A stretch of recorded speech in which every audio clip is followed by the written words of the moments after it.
Hi students, my name is Ume Kulsum. I am teaching you social science subject. In that, in 8th standard, in history first lesson sources. Today we will learn that. Okay. ನಾನು both ಇಂಗ್ಲೀಷಲ್ಲೂ ಕನ್ನಡದಲ್ಲೂ ಮಾತಾಡ್ತೀನಿ ಆಯ್ತಾ. ಇಂಗ್ಲೀಷಲ್ಲಿ ಓದಿ ಹೇಳ್ತೀನಿ, ಆಮೇಲೆ ಕನ್ನಡದಲ್ಲಿ ಅರ್ಥನೂ ಮಾಡಿಸ್ತೀನಿ. ನಾನು ಎಕ್ಸ್ಪ್ಲೇನ್ ಮಾಡ್ತಿರೋದು ಕರ್ನಾಟಕ ಸ್ಟೇಟ್ ಸಿಲೆಬಸ್. ಓಕೆನಾ ಆಯ್ತಾ. ಅದರಲ್ಲಿ ಫಸ್ಟ್ ಲೆಸನ್ ಬಂದ್ಬಿಟ್ಟು ನಮ್ದು ಹಿಸ್ಟ್ರಿಯಲ್ಲಿ ಸೋರ್ಸಸ್ ಆಯ್ತಾ. ಮಕ್ಕಳೇ, ಹಿಸ್ಟ್ರಿ ಅಂದ್ರೆ ಏನು? ಹಿಸ್ಟ್ರಿ ಅಂದ್ರೆ ಏನು ಗೊತ್ತಾ? ಸೋಷಿಯಲ್ ಸೈನ್ಸ್ ಅಲ್ಲಿ ಬಂದ ತಕ್ಷಣ ಹಿಸ್ಟ್ರಿ, ಪೊಲಿಟಿಕಲ್ ಸೈನ್ಸ್, ಜಿಯೋಗ್ರಫಿ ಇದೆಲ್ಲ ಇರುತ್ತೆ. ಹಿಸ್ಟ್ರಿ ಅಂದ್ರೆ ಏನು? ಫಸ್ಟ್ ಆಫ್ ಆಲ್ ಅದನ್ನ ತಿಳ್ಕೊಳ್ಬೇಕು, ಯಾಕಂದ್ರೆ ಹಿಸ್ಟ್ರಿ ಒಳಗೆ ನಾವು ಕಲಿತಿರೋ ಲೆಸನ್ ಬರುತ್ತೆ. ಓಕೆನಾ. What do you mean by history?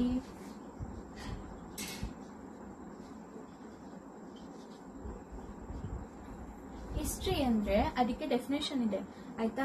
Definition ಹೇಳ್ಬಿಡ್ತೀನಿ, ಆಮೇಲೆ ಈಸಿಯಾಗಿ ಸಿಂಪಲ್ ಆಗಿ ನಿಮಗೆ ಅರ್ಥ ಹೇಳ್ತೀನಿ. The systematic study and documented record of past events. Past ಅಲ್ಲಿ ಏನ್ ನಡೆದಿರತ್ತಲ್ವಾ ಅದನ್ನ ಸಿಸ್ಟಮ್ಯಾಟಿಕ್ ಆಗಿ ಓದೋದು, ಸಿಸ್ಟಮ್ಯಾಟಿಕ್ ಆಗಿ ಕಲಿಯೋದು, ಮತ್ತೆ ಅದ್ರ ಡಾಕ್ಯುಮೆಂಟ್ ವೈಸ್ ಅದನ್ನ ಇದ್ ಮಾಡೋದು. ಪಾಸ್ಟ್ ಅಲ್ಲಿ ಏನ್ ಇವೆಂಟ್ಸ್ ನಡೆದಿರುತ್ತೆ ಅನ್ನೋದನ್ನೇ ನಾವು ಹಿಸ್ಟ್ರಿ ಅಂತ ಹೇಳ್ತೀವಿ. ಈಗ ನಾನು ಸಿಂಪಲ್ ಆಗಿ ನಿಮಗೆ ಹೇಗೆ ಹೇಳ್ತೀನಿ ನೋಡಿ. Past life of people. Okay, ಇದನ್ನ ನಾವು ಹಿಸ್ಟ್ರಿ ಅಂತ ಹೇಳ್ತೀವಿ. ಪಾಸ್ಟ್ ಅಂದ್ರೆ ಹಿಂದೆ, ಫ್ಯೂಚರ್ ಅಂದ್ರೆ ಮುಂದೆ, ಪ್ರೆಸೆಂಟ್ ಅಂದ್ರೆ ಈಗ ಏನ್ ನಡೀತಿದೆ ಅದನ್ನ ಪ್ರೆಸೆಂಟ್ ಅಂತ ಹೇಳ್ತೀವಿ ಆಯ್ತಾ. ಅರ್ಥ ಆಯ್ತಲ್ಲ? ಹಿಂದೆ ಏನ್ ನಡೆದಿದೆ ಅಂತ ತಿಳಿತೀವಲ್ಲ, ಅದನ್ನೇ ನಾವು ಹಿಸ್ಟ್ರಿ ಅಂತ ಹೇಳ್ತೀವಿ. ಈಗ ಹಿಂದೆ ಏನ್ ನಡೆದಿದೆ ಅಂತ ಹೇಗ್ ತಿಳಿಬೇಕು ನಾವು? ಹೇಗ್ ಕಲಿಬೇಕು? ಹೇಗ್ ಗೊತ್ತಾಗತ್ತೆ ಹಿಂದೆ ಏನೇನ್ ನಡೆದಿದೆ ಅಂತ? ಅದು ಸೋರ್ಸಸ್ ಮುಖಾಂತರ ಗೊತ್ತಾಗತ್ತೆ. ಸೋರ್ಸಸ್ ಮುಖಾಂತರ ಅಂದ್ರೆ ಇದ್ರ ಮುಖಾಂತರ ಗೊತ್ತಾಗತ್ತೆ ಆಯ್ತಾ. ಸೋರ್ಸಸ್ ಅಂದ್ರೆ ಏನಂತ ಒಂಚೂರು ಹಿಂಟ್ ಸಿಕ್ಕಿರ್ಬೋದು ನಿಮ್ಗೆ ಆಯ್ತಾ. ಚಾಪ್ಟರ್ 1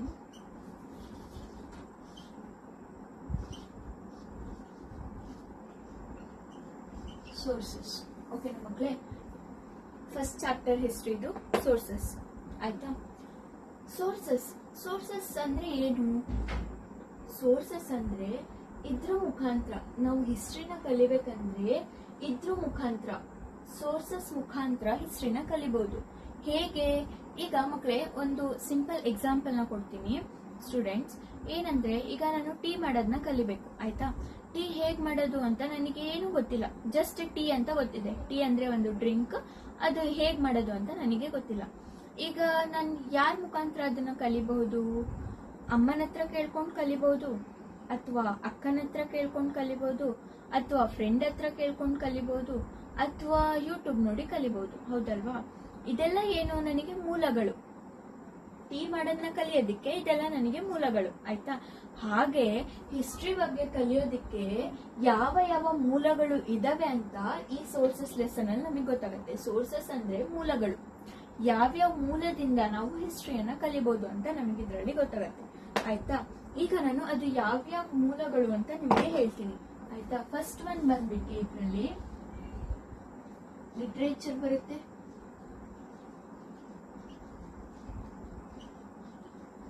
ಲಿಟ್ರೇಚರ್ ಇದು ಏನಂತ ನಿಮಗೆ ಹೇಳ್ತೀನಿ ಮಕ್ಕಳೇ ನಾನು.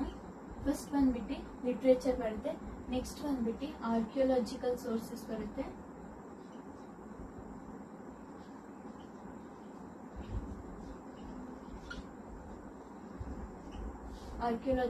ಲಿಟರರಿ ಸೋರ್ಸಸ್, ಆರ್ಕಿಯೋಲಾಜಿಕಲ್ ಸೋರ್ಸಸ್, ಆಮೇಲೆ ಓರಲ್ ಸೋರ್ಸಸ್ ಅಂಡ್ ಲೆಜೆಂಡ್ಸ್. ಇದು ಮೇನ್ ಟಾಪಿಕ್ ನಾವು ಈ ಲೆಸನ್ ಅಲ್ಲಿ ಡಿಸ್ಕಸ್ ಮಾಡುವಂತದ್ದು. ಲಿಟರರಿ ಸೋರ್ಸಸ್ ನಾನು ಲಿಟರೇಚರ್ ಅಂತ ಬರ್ತಿದ್ದೀನಿ, ಜಾಗ ಆಗಲ್ಲ ಅಂತ. ಆರ್ಕಿಯೋಲಾಜಿಕಲ್ ಸೋರ್ಸಸ್, ಆಮೇಲೆ ಓರಲ್ ಸೋರ್ಸಸ್ ಅಂಡ್ ಲೆಜೆಂಡ್ಸ್ ಆಯ್ತಾ ಮಕ್ಕಳೇ. ಈಗ ಸೋರ್ಸಸ್ ಅಂದ್ರೆ ಏನಂತ ಗೊತ್ತಾಯ್ತು, ಮೂಲಗಳು ಅಂತ ನಿಮಗೆ ಗೊತ್ತಾಯ್ತು. ಯಾವ್ಯಾವ ಮೂಲಗಳಿಂದ ನಾವು ಹಿಸ್ಟ್ರಿನ ಓದ್ತೀವಿ ಅಥವಾ ಕಲಿತೀವಿ ಅಂತ ನಾನು ಹೇಳಿದ್ದೀನಿ. ಲಿಟ್ರೇಚರ್ ಮುಖಾಂತರ ಕಲಿತೀವಿ, ಆರ್ಕಿಯೋಲಾಜಿಕಲ್ ಸೋರ್ಸಸ್ ಮುಖಾಂತರ ಕಲಿತೀವಿ, ಓರಲ್ ಸೋರ್ಸಸ್ ಮತ್ತೆ ಲೆಜೆಂಡ್ಸ್ ಮುಖಾಂತರ ನಾವು ಹಿಸ್ಟ್ರಿನ ಕಲಿತೀವಿ ಆಯ್ತಾ. ಸೋರ್ಸಸ್ ಏನಂತ ಗೊತ್ತಾಯ್ತು. ಸೋರ್ಸಸ್ ಏನ್ ಡೆಫಿನೇಷನ್ ಇದೆ ಮಕ್ಕಳೇ, ನಿಮ್ ಟೆಕ್ಸ್ಟ್ ಬುಕ್ ಅಲ್ಲೂ ಇದೆ. ನಾನು ಇಲ್ಲಿ ಓದಿ ಅರ್ಥ ಮಾಡಿಸ್ಬಿಡ್ತೀನಿ ಸೋರ್ಸಸ್ ಅಂದ್ರೆ ಏನು ಅಂತ. ನೀವು ನಾನು ಲಾಸ್ಟ್ ಅಲ್ಲಿ ನಿಮಗೆ ವಿಡಿಯೋದ್ರಲ್ಲಿ ನೋಟ್ಸ್ ಕೊಟ್ಬಿಡ್ತೀನಿ ಆಯ್ತಾ. The agricultural tools left by the ancient people. ಹಳೆ ಕಾಲದ್ದು ಜನರು ಏನು ಅಗ್ರಿಕಲ್ಚರಲ್ ಟೂಲ್ಸ್ ಬಿಟ್ಟೋಗಿದಾರಲ್ಲ ಅದ್ರಲ್ಲಿ ನಮಗೆ ಹಿಸ್ಟ್ರಿ ಗೊತ್ತಾಗತ್ತೆ. ಅವ್ರು ಹೇಗೆ ಯೂಸ್ ಮಾಡ್ತಿದ್ರು, ಯಾವ್ಯಾವ ವಸ್ತುಗಳನ್ನ ಯೂಸ್ ಮಾಡ್ತಿದ್ರು, ಆ ವಸ್ತುಗಳನ್ನ ಯಾವ್ದ್ರಿಂದ ತಯಾರಿಸ್ತಿದ್ರು. ಹೌದಲ್ವಾ. ಆಮೇಲೆ ಟೆಂಪಲ್ಸ್ ನೋಡಿದ್ರೆ ಗೊತ್ತಾಗತ್ತೆ ಏನೇನ್ ವಸ್ತುಗಳನ್ನ ಯೂಸ್ ಮಾಡಿ ಟೆಂಪಲ್ಸ್ ಮಾಡಿದ್ದಾರೆ, ಆಗಿನ ಹೇಗ್ ಮಾಡ್ತಿದ್ರು, ಈಗ ಹೇಗ್ ಮಾಡ್ತಿದ್ದಾರೆ, ಅವಾಗ ಯಾವ ವಸ್ತುಗಳನ್ನ ಯೂಸ್ ಮಾಡ್ತಿದ್ರು, ಈಗೇನ್ ಡಿಫ್ರೆನ್ಸ್ ಇದೆ, ಇದನ್ನೆಲ್ಲ ಗೊತ್ತಾಗತ್ತೆ ನಮಗೆ. ಅಂಡ್ ಅದರ್ ರಿಲಿಜಿಯಸ್ ಬಿಲ್ಡಿಂಗ್ಸ್, ಬೇರೆ ರಿಲಿಜಿಯಸ್ ಬಿಲ್ಡಿಂಗ್ಸ್ ನೋಡಿದ್ರು ಗೊತ್ತಾಗತ್ತೆ ಮಕ್ಕಳೇ. Sports, inscriptions, coins. ಫೋರ್ಟ್ಸ್ ಅಂದ್ರೆ ಅದು ಕೂಡ ಬಿಲ್ಡಿಂಗ್ಸ್ ತರಾನೇ ಬರುತ್ತೆ. ಇನ್ಸ್ಕ್ರಿಪ್ಷನ್ಸ್ ಅಂದ್ರೆ ಕೆತ್ತನೆಗಳು ನೀವು ಆಲ್ಮೋಸ್ಟ್ ಟೆಂಪಲ್ಸ್ ಗಳಲ್ಲಿ ನೋಡಿರ್ತೀರಾ. ಪಿಲ್ಲರ್ಸ್ ಮೇಲೆ, ದೊಡ್ಡ ದೊಡ್ಡ ಪಿಲ್ಲರ್ಸ್ ಮೇಲೆ ಎಲ್ಲ ಕೆತ್ತನೆ ಮಾಡಿರ್ತಾರೆ. ಟೆಂಪಲ್ ಹೊರಗಡೆ ಅಡ್ರೆಸ್ ಬರ್ದಿರ್ತಾರೆ, ಅಥವಾ ಆ ಟೆಂಪಲ್ ಯಾರು ಮಾಡಿರೋದು, ಯಾವ ಕಾಲದಲ್ಲಿ ಮಾಡಿದ್ದಾರೆ ಅದನ್ನೆಲ್ಲ ಕೆತ್ತನೆ ಮಾಡಿ ಕಲ್ಲುಗಳ ಮೇಲೆ ಕೆತ್ತನೆ ಮಾಡಿರ್ತಾರೆ. ಅದೇ ನಾವು ಇನ್ಸ್ಕ್ರಿಪ್ಷನ್ಸ್ ಅಂತ ಹೇಳ್ತೀವಿ. ಕಲ್ಲು ಬಂಡೆಗಳ ಮೇಲೆ ಕೆತ್ತನೆ ಮಾಡಿರ್ತಾರಲ್ಲ ಮಕ್ಕಳೇ, ಅದೇ ನಾವು ಇನ್ಸ್ಕ್ರಿಪ್ಷನ್ಸ್ ಅಂತ ಹೇಳ್ತೀವಿ. ಆಮೇಲೆ ಬಂದ್ಬಿಟ್ಟು ಕಾಯಿನ್ಸ್ ನೋಡಿದ್ರೆ ನಮಗೆ ಗೊತ್ತಾಗತ್ತೆ ಹಿಸ್ಟ್ರಿ. ಅವಾಗಿನ ಜನ ಯಾವ ಮೆಟಲ್ಗಳಲ್ಲಿ ಕಾಯಿನ್ಸ್ ಮಾಡ್ತಿದ್ರು ಅಂದ್ರೆ, ಈ ಮೆಟಲ್ ಅಲ್ಲಿ ಜಾಸ್ತಿ ಕಾಯಿನ್ಸ್ ಮಾಡಿದ್ದಾರೆ, ಈಗ ಏನಾದ್ರು ಸಿಲ್ವರ್ ಅಲ್ಲಿ ಜಾಸ್ತಿ ಕಾಯಿನ್ಸ್ ಮಾಡಿದ್ದಾರೆ ಅಂದ್ರೆ ನಮಗೆ ಗೊತ್ತಾಗತ್ತೆ ಈ ಜಾಗದಲ್ಲಿ ಸಿಲ್ವರ್ ಜಾಸ್ತಿ ಸಿಕ್ತಿತ್ತೇನು, ಅಥವಾ ಈ ಜಾಗದಲ್ಲಿ ಸಿಲ್ವರ್ ಕಮ್ಮಿ ರೇಟ್ ಇತ್ತಾ, ಅಥವಾ ಈ ಆಳ್ವಿಕೆ ಮಾಡೋರು ಸಿಲ್ವರ್ ಜಾಸ್ತಿ ಯೂಸ್ ಮಾಡ್ತಿದ್ರಾ ಅಂತ ಇಷ್ಟೆಲ್ಲ ಹಿಸ್ಟ್ರಿ ಗೊತ್ತಾಗತ್ತೆ. ಆಮೇಲೆ ಡಿಫ್ರೆಂಟ್ ಟೈಪ್ಸ್ ಆಫ್ ವೆಪನ್ಸ್ ನೋಡಿದ್ರೆ ಗೊತ್ತಾಗತ್ತೆ ಹಿಸ್ಟ್ರಿ.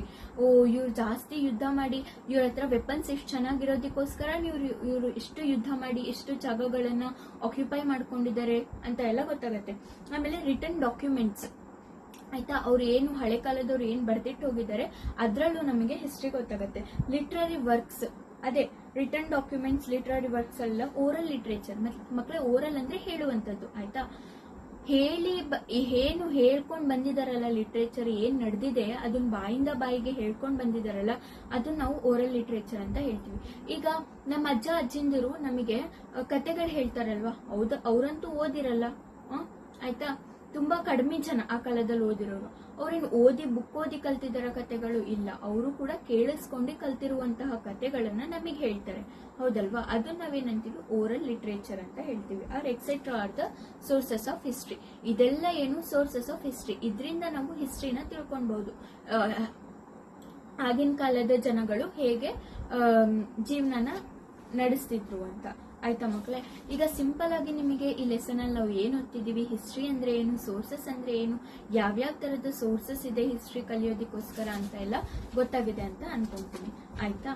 ಈಗ ಸೋರ್ಸಸ್ ಅಲ್ಲಿ ಎಷ್ಟು ಟೈಪ್ಸ್ ಇದಾವೆ ಸೋರ್ಸಸ್ ಅಲ್ಲಿ?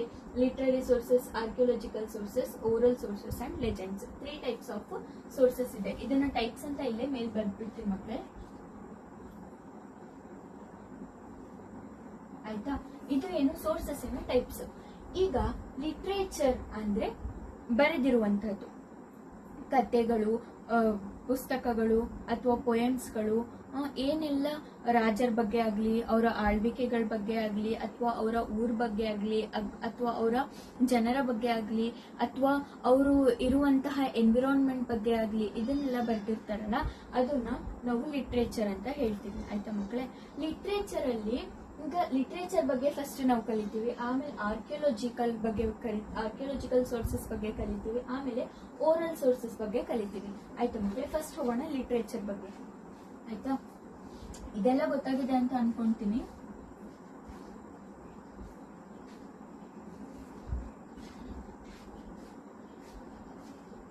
Literary sources. ಓಕೆ ಮಕ್ಕಳೇ. ಲಿಟ್ರರಿ ಸೋರ್ಸಸ್ ಅಲ್ಲಿ ಮಕ್ಕಳೇ 2 ತರದ್ ಬರುತ್ತೆ. ಯಾವ್ದಾವ್ದು ಅಂದ್ರೆ, ಫಸ್ಟ್ ಒನ್ ಬಂದ್ಬಿಟ್ಟು ನೇಟಿವ್ ಲಿಟ್ರೇಚರ್,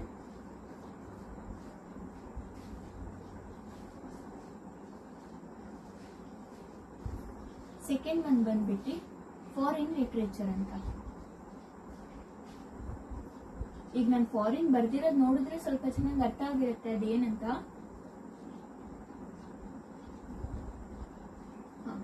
ಈಗ ಹೇಳ್ಬಿಡ್ತೀನಿ ನೋಡಿ. ನೇಟಿವ್ ಲಿಟ್ರೇಚರ್ ಅಂದ್ರೆ ಸಿಂಪಲ್ ಆಗಿ ಮಕ್ಕಳೇ, ಇದ್ರಲ್ಲಿ ಏನು ಜಾಸ್ತಿ ಇಲ್ಲ ಆಯ್ತಾ. ನೇಟಿವ್ ಲಿಟ್ರೇಚರ್ ಅಂದ್ರೆ ಏನು, ಫಾರಿನ್ ಲಿಟ್ರೇಚರ್ ಅಂದ್ರೆ ಏನು, ನೇಟಿವ್ ಲಿಟ್ರರಿ ವರ್ಕ್ಸ್ ನ ಸ್ವಲ್ಪ ಕೊಟ್ಟಿದ್ದಾರೆ ನಿಮಗೆ, ಫಾರಿನ್ ಲಿಟ್ರರಿ ವರ್ಕ್ಸ್ ನ ಸ್ವಲ್ಪ ಕೊಟ್ಟಿದ್ದಾರೆ. ಅದನ್ನ ನೆನ್ಪಿಟ್ಕೊಂಡ್ರೆ ಮುಗೀತು ಮಕ್ಕಳೇ. ಇದ್ರಲ್ಲಿ ಏನು ಜಾಸ್ತಿ ನೀವು ಕಲಿಯೋದೇನು ಇಲ್ಲ. ನೇಟಿವ್ ಲಿಟ್ರೇಚರ್ ಅಲ್ಲಿ ಏನಿದೆ, ನೇಟಿವ್ ಲಿಟ್ರೇಚರ್ ಅಂದ್ರೆ ರಿಟನ್ ಬೈ ಇಂಡಿಯನ್ಸ್. ಆಯ್ತಾ ಮಕ್ಕಳೇ?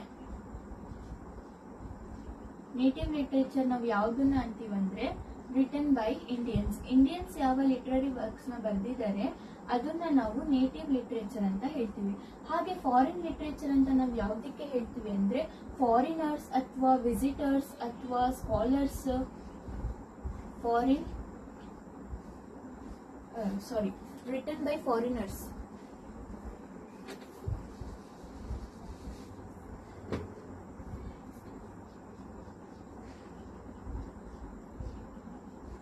written by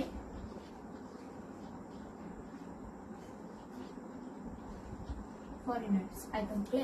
ಅರ್ಥ ಆಗಿದೆ ಅಲ್ವಾ? ಸಿಂಪಲ್ ಆಗಿದೆ. ನೇಟಿವ್ ಲಿಟ್ರೇಚರ್ ಅಂದ್ರೆ ಇಂಡಿಯನ್ಸ್ ಬರ್ದಿರುವಂತಹ ಲಿಟರರಿ ವರ್ಕ್ಸ್, ಫಾರಿನ್ ಲಿಟ್ರೇಚರ್ ಅಂದ್ರೆ ಫಾರಿನರ್ಸ್ ಬರ್ದಿರುವಂತಹ ಲಿಟರರಿ ವರ್ಕ್ಸ್. ಈಗ ನೇಟಿವ್ ಲಿಟ್ರೇಚರ್ ಬಗ್ಗೆ ತುಂಬಾ ಜಾಸ್ತಿ ಏನಿಲ್ಲ, ಓದಿ ಹೇಳ್ಬಿಡ್ತೀನಿ. ಆಯ್ತಾ ಮಕ್ಕಳೇ? The literature written by Indians is called native literature. ಈಗ ನಾನು ನಿಮಗೆ ಹೇಳಿದೆ, we can see that this types of literature in all Indian languages. ಇಂಡಿಯಾದ್ರಲ್ಲಿ ನಮಗೆ ಗೊತ್ತಿದೆ ಹಲವಾರು ಲ್ಯಾಂಗ್ವೇಜಸ್ ಇದೆ ಮಕ್ಕಳೇ. ಈಗ ಸೌತ್ ಅಲ್ಲೇ ನೋಡಿದ್ರೆ ತಮಿಳ್ ಇದೆ, ತೆಲುಗು ಇದೆ, ಕೊಂಕಣಿ ಇದೆ, ಆಮೇಲೆ ಕನ್ನಡ ಇದೆ, ಆಮೇಲೆ ಮರಾಠಿ ಮಾತಾಡ್ತಾರೆ ಮಹಾರಾಷ್ಟ್ರದಲ್ಲಿ. ಎಷ್ಟು ಲ್ಯಾಂಗ್ವೇಜಸ್ ಇದೆ, ಬರೀ ಸೌತ್ ಅಲ್ಲಿ ಹೇಳ್ತಿದ್ದೆ ನಾನು. ಇನ್ನ ನಾರ್ತ್ ಅಲ್ಲಿ ಹಿಂದಿ, ಬೇರೆ ಬೇರೆ ಲ್ಯಾಂಗ್ವೇಜಸ್ ಇನ್ನ ತುಂಬಾ ಇದೆ. ಆಯ್ತಾ? ಇಷ್ಟು ಲ್ಯಾಂಗ್ವೇಜಸ್ ಇದೆ. ಇಷ್ಟು ಲ್ಯಾಂಗ್ವೇಜಸ್ ಇದೆ ಅಂದ್ರೆ ಇಷ್ಟು ಲ್ಯಾಂಗ್ವೇಜಸ್ ಅಲ್ಲಿ ಮಾತಾಡೋರು ತುಂಬಾ ಜನ ಇರ್ತಾರೆ, ಇಷ್ಟು ಲ್ಯಾಂಗ್ವೇಜಸ್ ನ ಕಲಿಯೋರು ತುಂಬಾ ಜನ ಇರ್ತಾರೆ, ಇಷ್ಟು ಲ್ಯಾಂಗ್ವೇಜಸ್ ಅಲ್ಲಿ ಬರೆಯೋರು ತುಂಬಾ ಜನ ಇರ್ತಾರೆ. ಹೌದಲ್ವಾ? ಹಾಗಾಗಿ ನಮ್ಮ ಇಂಡಿಯಾದಲ್ಲಿ ಹಲವಾರು ಲ್ಯಾಂಗ್ವೇಜಸ್ ಅಲ್ಲಿ ಹಲವಾರು ಜನ ಏನು ಲಿಟ್ರೇಚರ್ ನ ಬರೆದಿದ್ದಾರೆ. ಈಗ ಯಾವ್ಯಾವ ಲ್ಯಾಂಗ್ವೇಜಸ್, ಸ್ವಲ್ಪನೇ ಲ್ಯಾಂಗ್ವೇಜಸ್ ಕೊಟ್ಟಿದ್ದಾರೆ, ಯಾವ್ದಾವ್ದು ಹೇಳ್ತೀನಿ ನೋಡಿ. We can see this type of literature in all Indian languages we have written form. Sanskrit ಇದೆ, Prakrit ಇದೆ, Kannada ಇದೆ, Tamil ಇದೆ, Telugu, Marathi and all other Indian languages have this type of rich literary heritage. ಇಷ್ಟೆಲ್ಲ languages ಅಲ್ಲಿ ಬರೆದಿದ್ದಾರೆ. ಇನ್ನ ಬಹಳಷ್ಟು ಇದೆ ಮಕ್ಕಳೇ. ಆದ್ರೆ ಬುಕ್ ಅಲ್ಲಿ ಸ್ವಲ್ಪ ಎಕ್ಸಾಂಪಲ್ಸ್ ನ ಕೊಟ್ಟಿದ್ದಾರೆ. ಓಕೆನಾ? ಆಮೇಲೆ ಈಗ ಸ್ವಲ್ಪ ಜನ ಲಿಟ್ರೇಚರ್ ವರ್ಕ್ಸ್ ಕೊಟ್ಟಿದ್ದಾರೆ, ಮತ್ತೆ ಆ ಲಿಟ್ರೇಚರ್ ನ ಯಾರು ಬರ್ದಿರೋದು ಅಂತ ಕೊಟ್ಟಿದ್ದಾರೆ. ಇದು ಮೋಸ್ಟ್ ಇಂಪಾರ್ಟೆಂಟ್ ಮಕ್ಕಳೇ. 1 ಮಾರ್ಕ್ಸ್ ಕ್ವಶನ್ ಇದ್ರಲ್ಲಿ ಬಂದೇ ಬರುತ್ತೆ. ಇದನ್ನೆಲ್ಲ ನೀವು ಕಲಿಬೇಕು. ಯಾವ್ದ್ರಲ್ಲಿ? ನೇಟಿವ್ ಲಿಟ್ರೇಚರ್ ಮತ್ತೆ ಫಾರಿನ್ ಲಿಟ್ರೇಚರ್ ಅಲ್ಲಿ ಯಾರು ಬರ್ದಿದ್ದಾರೆ, ಯಾವ್ದನ್ನ ಬರ್ದಿದ್ದಾರೆ ಅನ್ನೋದನ್ನ ಕಲಿಯೋದು ತುಂಬಾ ಇಂಪಾರ್ಟೆಂಟ್. ನಾನು ಓದಿ ಹೇಳ್ಬಿಡ್ತೀನಿ. ವಿಡಿಯೋ ಲಾಸ್ಟ್ ಅಲ್ಲಿ ನಿಮಗೆ ನೋಟ್ಸ್ ಸಿಗತ್ತೆ. ಆಯ್ತಾ ಮಕ್ಕಳೇ? ವಿಶಾಖದತ್ತ ಬರ್ದಿರುವಂತಹ ಮೃದು ರಾಕ್ಷಸ, ಕಲ್ಹನ ಬರ್ದಿರುವಂತಹ ರಾಜತರಂಗಿಣಿ, ಮತ್ತೆ ಅಶ್ವಘೋಷ ಬರ್ದಿರುವಂತಹ ಬುದ್ಧ ಚರಿತ, ಕೌಟಿಲ್ಯ ಬರ್ದಿರುವಂತಹ ಅರ್ಥಶಾಸ್ತ್ರ, ಹಾಲ ಬರ್ದಿರುವಂತಹ ಗತಾ ಸಪ್ತಶತಿ, ಬಾನಭಟ್ಟ ಬರ್ದಿರುವಂತಹ ಹರ್ಷಚರಿತ, ಮತ್ತು ಚಾಂದ್ ಬರ್ದಯಿ ಬರ್ದಿರುವಂತಹ ಪೃಥ್ವಿರಾಜ್ ರಾಸು, ಪಂಪ ಬರ್ದಿರುವಂತಹ ವಿಕ್ರಮಾರ್ಜುನ ವಿಜಯ, ಸಂಗಮ್ ಲಿಟ್ರೇಚರ್. ಆಯ್ತಾ? ಇಷ್ಟೆಲ್ಲ ಲಿಟ್ರೇಚರ್ ಎಕ್ಸಾಂಪಲ್ಸ್ ನ ಕೊಟ್ಟಿದ್ದಾರೆ. ಆಲ್ಮೋಸ್ಟ್ ಅರ್ಥ ಆಗಿದೆ ಅಂತ ಅನ್ಕೊಂತೀನಿ. ಈಗ ನಾನು ನೆಕ್ಸ್ಟ್ ಹೋಗ್ತೀನಿ ಫಾರಿನ್ ಲಿಟ್ರೇಚರ್. ಫಾರಿನ್ ಲಿಟ್ರೇಚರ್ ಅಂದ್ರೆ ಹೇಳಿದೆ ಫಾರಿನರ್ಸ್, ಸ್ಕಾಲರ್ಸ್ ಯಾರಾದ್ರೂ ಇಲ್ಲಿ ತಿರ್ಗಕ್ಕೆ ನಮ್ ಇಂಡಿಯಾನ ನೋಡಕ್ಕೆ ಬಂದಿರ್ತಾರಲ್ಲ, ಅವಾಗ ಅವ್ರು ಯಾವ ರಾಜನ ಮಹಾಲಿಗೆ ಅಥವಾ ಅವರ ಫೋರ್ಟ್ಸ್, ಅವ್ರು ಏನ್ ಮಾಡ್ತಿದ್ದಾರೆ, ಅವರ ವಿಲೇಜಸ್ ನ ನೋಡಿರ್ತಾರಲ್ಲ, ಅವ್ರು ಬರ್ದಿರುವಂತ ಲಿಟ್ರರಿ ವರ್ಕ್ಸ್ ನ ನಾವು ಫಾರಿನ್ ಲಿಟ್ರೇಚರ್ ಅಂತ ಕರಿತೀವಿ. The literature written by foreign writers, travellers, scholars R called foreign literature. ಆಯ್ತಾ? ಇದೇ ಮಕ್ಕಳೇ, ಇದೇ ನಿಮಗೇನು ಡೆಫಿನೇಷನ್. ಫಾರಿನ್ ಲಿಟ್ರೇಚರ್ ಅಂದ್ರೆ ಏನು ಅಂತ ಕೇಳಿದ್ರೆ ಇದೇ ಬರೀಬೇಕು. The literature written by foreigners, scholars or foreign writers, scholars or travellers is called R called foreign literature. Megasthenes Indica, Megasthenes ಅನ್ನೋರು ಬರ್ದಿರುವಂತಹ ಇಂಡಿಕಾ, ಹ್ಯುನ್ಸಾಂಗ್ಸ್ ಬರ್ದಿರುವಂತಹ ಸಿಯುಕಿ, ಆಮೇಲೆ ಫಾಹಿನ್ಸ್ ಬರ್ದಿರುವಂತಹ ಗೋಕೋಕಿ, ಸೀಲಾನ್ಸ್ ಬರ್ದಿರುವಂತಹ ದೀಪವಂಶ ಮತ್ತು ಮಹಾವಂಶ, ಟಾಲ್ಮೀಸ್ ಬರ್ದಿರುವಂತಹ ಜಿಯೋಗ್ರಫಿ, ಬರಾನೀಸ್ ಬರ್ದಿರುವಂತಹ ತಾರಿಖೆ ಫಿರೋಜ್ ಶಾಹಿ. ಇದೆಲ್ಲ ಏನು ರೈಟಿಂಗ್ಸ್. ಇದ್ಯಾವುದು ಫಾರಿನರ್ಸ್ ರೈಟಿಂಗ್ಸ್, ಫಾರಿನ್ ಲಿಟ್ರೇಚರ್ ಅಲ್ಲಿ ಬರುತ್ತೆ ಮಕ್ಕಳೇ. ಆಯ್ತಾ? ಇದು ಆಲ್ಮೋಸ್ಟ್ ಅರ್ಥ ಆಗಿದೆ ಅಂತ ತಿಳ್ಕೊಂತೀನಿ. ಈಗ ನಾನು ನೆಕ್ಸ್ಟ್ ಹೋಗ್ತೀನಿ ಆರ್ಕಿಯಾಲಜಿಕಲ್ ಸೋರ್ಸಸ್ ಬಗ್ಗೆ ಮಕ್ಕಳೇ. ಈಗ ನಮ್ದು ಲಿಟ್ರರಿ ಸೋರ್ಸಸ್ ಮುಗಿತು. ಲಾಸ್ಟ್ ಅಲ್ಲಿ ನಿಮಗೆ ನೋಟ್ಸ್ ಸಿಗತ್ತಲ್ಲ, ಅದರಲ್ಲಿ ಯಾರು ಬರ್ದಿರುವಂತಹ ಲಿಟ್ರೇಚರ್, ಮತ್ತೆ ಯಾವ ಲಿಟ್ರೇಚರ್ ಎರಡು ಇದೆ ಮಕ್ಕಳೇ. ಅದರಲ್ಲೂ ನೀವು ನೋಟ್ಸ್ ನ ಬರಿಬಹುದು. ಈಗ ನಾನು ಏನ್ ಇಲ್ಲಿ ಪಾಯಿಂಟ್ಸ್ ಸ್ಮಾಲ್ ಆಗಿ ಏನ್ ಡೆಫಿನೇಷನ್ಸ್ ಹೇಳ್ತಿದ್ದೀನಿ, ಸ್ಮಾಲ್ ಪಾಯಿಂಟ್ಸ್ ನಾನು ಏನ್ ಬರಿತಿದ್ದೀನಿ, ಇದು ನೀವು ಬರ್ಕೊಂಡ್ರೆ ಮಕ್ಕಳೇ ತುಂಬಾ ಒಳ್ಳೇದು. ಯಾಕಂದ್ರೆ ನೀವ್ ಯಾವಾಗ ಓದ್ತಿರಲ್ಲ, ಇದು ಸ್ಮಾಲ್ ಪಾಯಿಂಟ್ಸ್ ನೋಡಿದ್ರೆ ನಿಮಗೆ ಫುಲ್ ನಾನು ಏನ್ ಹೇಳಿದ್ದೆ ಎಲ್ಲ ನೆನಪಿಗೆ ಬರುತ್ತೆ. ಮತ್ತೆ ನಾನು ಹೇಳುವಾಗ ಇಲ್ಲಿ ಟೆಕ್ಸ್ಟ್ ಬುಕ್ ನ ಮುಂದೆ ಇಟ್ಕೊಂಡು ಓದಿ ಮಕ್ಕಳೇ, ತುಂಬಾ ಚೆನ್ನಾಗಿ ಅರ್ಥ ಆಗುತ್ತೆ. ಟೆಕ್ಸ್ಟ್ ಬುಕ್ ಮುಂದೆ ಇಟ್ಕೊಂಡು ಕ್ಲಾಸ್ ನ ಕೇಳಿ, ಆಯ್ತಾ. ನೆಕ್ಸ್ಟ್ ಬಂದ್ಬಿಟ್ಟು ಆರ್ಕಿಯೋಲಾಜಿಕಲ್ ಸೋರ್ಸಸ್ ಬಗ್ಗೆ ಓದೋಣ. ಈಗ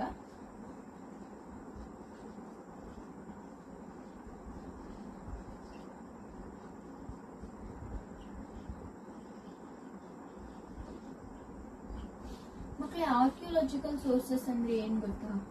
archaeological sources means the inscriptions, coins, monuments. ಇಲ್ಲಿ ಸಿಂಪಲ್ ಆಗಿ ಬರ್ದ್ಬಿಡ್ತೀನಿ. inscriptions, coins, monuments,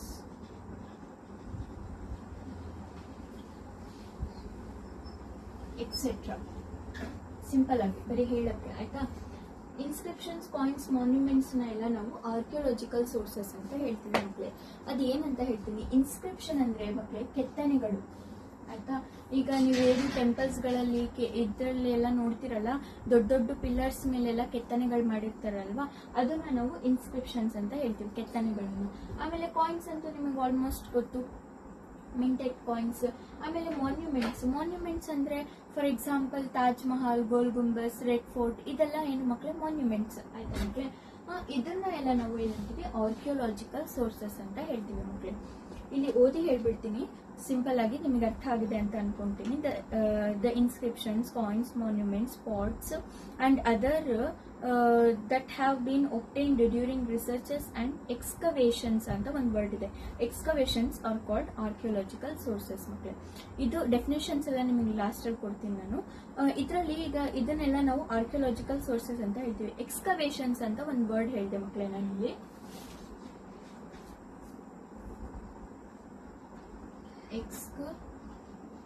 ಎಕ್ಸ್ಕವೇಷನ್ಸ್ ಮಕ್ಕಳೇ, ಎಕ್ಸ್ಕವೇಷನ್ಸ್ ಅಂದ್ರೆ ಏನ್ ಗೊತ್ತಾ? ಮರಳನ್ನ ಡಿಗ್ಗಿಂಗ್ ಮಾಡಿ ತೆಗ್ದಿರ್ತಾರೆ. ಡಿಗ್ಗಿಂಗ್ ಅಂದ್ರೆ ಮರಳು ತೆಗಿಯೋದು, ಆಯ್ತಾ. It is the process of digging out the hidden things inside the earth. Process of digging out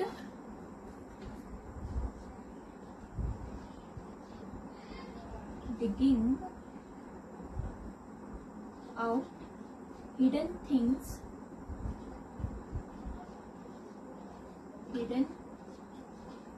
things from earth. ಅರ್ಥ ಆಗಿದೆ ಅಂತ ಅನ್ಕೊಂತೀನಿ.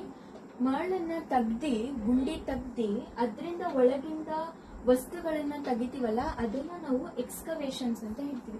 ಮ್ಯಾಮ್ ಹೇಗೆ ಗೊತ್ತಿರುತ್ತೆ ನಮಗೆ ಅಲ್ಲಿ ಏನಾದ್ರೂ ಇದೆ ಅಂತ? ಈಗಂತೂ ಸೆನ್ಸರ್ ಮೆಷಿನ್ಸ್ ಇದೆ, ಅದನ್ನ ನೋಡಿ ತಿಳ್ಕೊಂತಾರೆ ಅಲ್ಲೇನೋ ಇದೆ. ಈಗ ನಾವು ಚಿನ್ನ ಎಲ್ಲ ಹೇಗೆ ಹುಡುಕ್ತಿವಿ? ಸೆನ್ಸರ್ಸ್ ಮೆಷಿನ್ಸ್ ನ ತಗೊಂಡ್ಬಿಟ್ಟು ನೋಡಿದ್ರೇನೆ ನಮಗೆ ಗೊತ್ತಾಗೋದು, ಓ ಇಲ್ಲಿ ಈ ಜಾಗದಲ್ಲಿ ಚಿನ್ನ ಇದೆ, ಬೆಳ್ಳಿ ಇದೆ, ಒಳಗಿದೆ, ತೆಗೆದ್ರೆ ಸಿಗತ್ತೆ ನಮಗೆ ಅನ್ನೋದು. ಆದ್ರೆ ಇಲ್ಲಿ ನಾವೇನ್ ಹೇಳ್ತಿದೀವಿ ಅಂದ್ರೆ ಎಕ್ಸ್ಕವೇಷನ್ಸ್ ಅಂದ್ರೆ ಈಗೇನು ಬೋಟ್ಗಳಿರತ್ತೆ, ಅಥವಾ ಅಲ್ಲೇನೋ ಸಣ್ಣದು, ಈಗ ನಾವು ಹೇಳ್ತೀವಲ್ಲ ಕೇವ್ ಒಳಗ್ ಹೋಗೋದು, ನೀವು ಟೆಂಪಲ್ಸ್ ಗಳಲ್ಲೆಲ್ಲ ನೋಡಿರ್ತೀರ, ಏನು ಸ್ಟೆಪ್ಸ್ ಕೆಳಗ್ ಹೋದ್ರೆ ಅಲ್ಲಿ ಒಳಗ ಸಣ್ಣ ಸಣ್ಣ ಟೆಂಪಲ್ಸ್ ಇರುತ್ತೆ. ಸ್ಟೆಪ್ಸ್ ಕೆಳಗ್ ಹೋದ್ರೆ ಅಲ್ಲೇನೋ ಬಾವಿ ತರ ಮಾಡಿರ್ತಾರೆ. ಸ್ಟೆಪ್ಸ್ ಕೆಳಗ್ ಹೋದ್ರೆ ಅಲ್ಲೇನೋ ಬೇರೆದೆ ಸ್ನಾನ ಮಾಡೋದು, ಏನೋ ದೊಡ್ಡ ದೊಡ್ಡ ರಾಜಂದಿರು ಏನೇನೋ ಮಾಡಿರ್ತಾರಲ್ಲ ಕೆಳಗಡೆ, ಆಯ್ತಾ. ಆ ತರದೆಲ್ಲ ಏನಾಗುತ್ತೆ, ಈ ಸುನಾಮಿ, ಈ ಜಾಸ್ತಿ ಮಳೆ ಇದೇನಾದ್ರೂ ಬಂದಾಗ ಅದೆಲ್ಲ ಮರಳು ಮುಚ್ಕೊಂಡು ಹೋಗಿರುತ್ತೆ ಅದ್ರ ಮೇಲೆ. ಆ ಮರಳನ್ನ ತೆಗ್ದಾಗ ಸಿಗ್ತಾವಲ್ಲ, ಆ ವಸ್ತುಗಳನ್ನ ನಾವು ಎಕ್ಸ್ಕವೇಷನ್ಸ್ ಅಲ್ಲಿ ಸಿಗಿರುವಂತಹ ಆರ್ಕಿಯೋಲಾಜಿಕಲ್ ಸೋರ್ಸಸ್ ಅಂತ ಕರಿತೀವಿ ಮಕ್ಕಳೇ. ಅರ್ಥ ಆಗಿದೆ ಅಂತ ಅನ್ಕೊಂತೀನಿ. ಈಗ ಇದೆಲ್ಲ ಆಯ್ತು. ಆಮೇಲೆ the materials available inside the earth are also called as archaeological sources ಮಕ್ಕಳೇ. ಯಾವ್ಯಾವ ಮೆಟೀರಿಯಲ್ ನಮಗೆ ಇನ್ಸೈಡ್ ದ ಅರ್ತ್ ಸಿಗತ್ತಲ್ಲ, ಅದನ್ನು ನಾವು ಆರ್ಕಿಯೋಲಾಜಿಕಲ್ ಸೋರ್ಸಸ್ ಅಂತ ಕರಿತೀವಿ ಮಕ್ಕಳೇ, ಆಯ್ತಾ. ಈಗ ನಾವು ಒಂದೊಂದೇ ಇದ್ರಲ್ಲಿ ನಾನು ಹೇಳಿದೆ ನಿಮಗೆ, ಇನ್ಸ್ಕ್ರಿಪ್ಷನ್ಸ್, ಕೆತ್ತನೆಗಳು, ಕಾಯಿನ್ಸ್, ಮಾನ್ಯುಮೆಂಟ್ಸ್ ಅಂತ ಎಲ್ಲ ಹೇಳಿದೆ ಆರ್ಕಿಯೋಲಾಜಿಕಲ್ ಸೋರ್ಸಸ್ ಅಲ್ಲಿ. ಈಗ ನಾವು ಅದ್ರ ಬಗ್ಗೆನೆ ಒನ್ ಬೈ ಒನ್ ಕಲಿತಾ ಹೋಗೋಣ. ಇನ್ಸ್ಕ್ರಿಪ್ಷನ್ಸ್ ಹೇಗಿದೆ, ಯಾವ್ಯಾವ ತರ ಇದೆ, ಏನೇನಿದೆ ಅಂತ. ಆಮೇಲೆ ಕಾಯಿನ್ಸ್ ಬಗ್ಗೆ ಓದೋಣ, ಆಮೇಲೆ ಮಾನ್ಯುಮೆಂಟ್ಸ್ ಬಗ್ಗೆ ಓದೋಣ, ಆಮೇಲೆ ನಾವು ಲಾಸ್ಟಿಗೆ ಓರಲ್ ಸೋರ್ಸಸ್ ಬಗ್ಗೆ ಹೋಗೋಣ ಮಕ್ಕಳೇ. ಆಲ್ಮೋಸ್ಟ್ ಇಲ್ಲಿ ತನಕ ಅರ್ಥ ಆಗಿದೆ ಅಂತ ಅನ್ಕೊಂತೀನಿ. ಈಗ ನನ್ನ ನೆಕ್ಸ್ಟ್ ಟಾಪಿಕ್ ಏನಂದ್ರೆ ಇನ್ಸ್ಕ್ರಿಪ್ಷನ್ಸ್ ಮಕ್ಕಳೇ.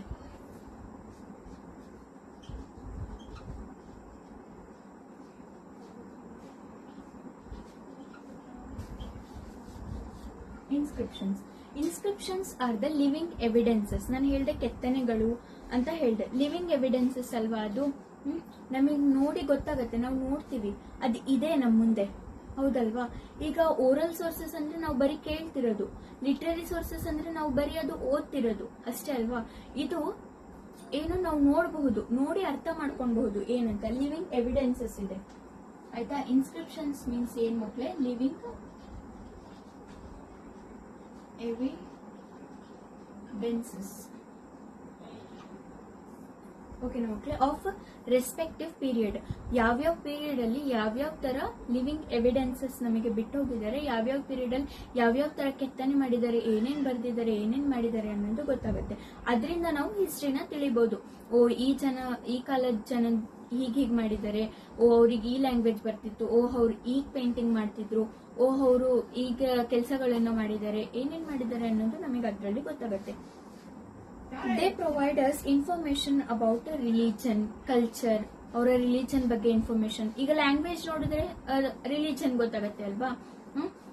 ಆಮೇಲೆ ಅವರ ಕಲ್ಚರ್ ಹೇಗಿತ್ತು, ಅವ್ರು ಯಾವ್ಯಾವ ವಸ್ತುಗಳನ್ನ ಯೂಸ್ ಮಾಡಿದ್ದಾರೆ, ಅವರು ಪೇಂಟ್ಸ್ ಯೂಸ್ ಮಾಡಿದಾರ ಅಥವಾ ಕಲ್ಗಳಿಂದ ಪೇಂಟ್ ಮಾಡಿದಾರ, ಅಥವಾ ಅವ್ರು ಏನಾದ್ರೂ ಪೇಂಟಿಗೋಸ್ಕರ ಏನಾದ್ರೂ ಹೊಸದೇನಾದ್ರೂ ಯೂಸ್ ಮಾಡಿದಾರ, ಅದಕ್ಕೆ ಟ್ರೀಸ್ ಯೂಸ್ ಮಾಡಿದಾರ, ಏನಾದ್ರೂ ಟ್ರೀಸ್ ಅಲ್ಲಿರುವಂತಹ ಥಿಂಗ್ಸ್ ಏನಾದ್ರೂ ಯೂಸ್ ಮಾಡಿದಾರ, ಅಥವಾ ಇಲ್ಲಪ್ಪ ಅವರೇ ಏನಾದ್ರೂ ಹೊಸದನ್ನ ಕ್ರಿಯೇಟ್ ಮಾಡಿದಾರ, ಏನೇನಂತ ನಮಗೆ ಇನ್ಸ್ಕ್ರಿಪ್ಷನ್ಸ್, ಲಿವಿಂಗ್ ಎವಿಡೆನ್ಸಸ್ ನೋಡಿದಾಗ ಅವರ ಕಲ್ಚರ್, ಅವರ ಹೆರಿಟೇಜ್ ಗೊತ್ತಾಗತ್ತೆ ಮಕ್ಕಳೇ. ಎಕನಾಮಿ, ಅವರು ಚೆನ್ನಾಗಿ ಸಂಪಾದಿಸಿದಾರ. ಈಗ ಏನಾದ್ರು ಒಳ್ಳೆ ಬಂಡೆ, ಒಳ್ಳೆ ಶೈನು, ಒಳ್ಳೆ ತರದ್ ಏನಾದ್ರು ಇದ್ರೆ, ಅಥವಾ ಹೊರಗಿಂದ ಏನಾದ್ರು ತರಿಸಿ ಹಾಕಿದಾರ, ಆ ಇನ್ಸ್ಕ್ರಿಪ್ಷನ್ಸ್ ಅಲ್ಲಿ ಏನಾದ್ರು ಯೂಸ್ ಮಾಡಿದಾರ ಅಂತ ನೋಡಿದಾಗ ಅವರ ಎಕನಾಮಿನೂ ಗೊತ್ತಾಗುತ್ತೆ.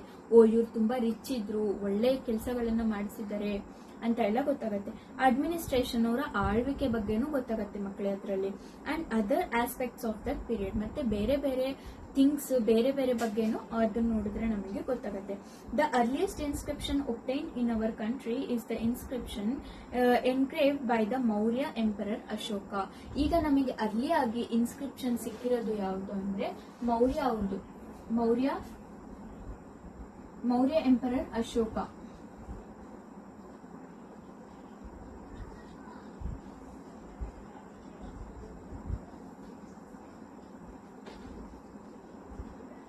ಅಶೋಕ ಅವರು ಮಾಡಿಸಿರುವಂತಹ ಇನ್ಸ್ಕ್ರಿಪ್ಷನ್ ನಮಗೆ ಈಗ ಸಿಕ್ಕಿದೆ ಅಂತ ಹೇಳ್ತಿದ್ದಾರೆ. ಇದು ಇಂಪಾರ್ಟೆಂಟ್ ಆಗ್ಬೋದು ಮಕ್ಕಳೇ, ಕೇಳ್ಬೋದು 1 ಮಾರ್ಕ್ಸ್ಗೆ ಆಯ್ತಾ. ಯಾವುದು ಈಗ ರೀಸೆಂಟ್ ಇನ್ಸ್ಕ್ರಿಪ್ಷನ್ ಸಿಕ್ಕಿದೆ ನಮ್ಮ ಕಂಟ್ರಿಯಲ್ಲಿ ಅಂತ ಕೇಳ್ಬಹುದು ಆಯ್ತಾ. ಇದಾದ್ಮೇಲೆ ಇದು ಇನ್ಸ್ಕ್ರಿಪ್ಷನ್ಸ್ ಎಲ್ಲಿ ಮಾಡಿರ್ತಾರೆ ಮಕ್ಕಳೇ, ಅವಾಗಲೇ ಹೇಳಿದೆ ನಾನು, ದೊಡ್ಡ ದೊಡ್ಡ ಬಂಡೆಗಳ ಮೇಲೆ, ಕಲ್ಲುಗಳ ಮೇಲೆ ಮಾಡಿರ್ತಾರೆ, ಪಿಲ್ಲರ್ಸ್ ಮೇಲೆ ಮಾಡಿರ್ತಾರೆ ಮಕ್ಕಳೇ.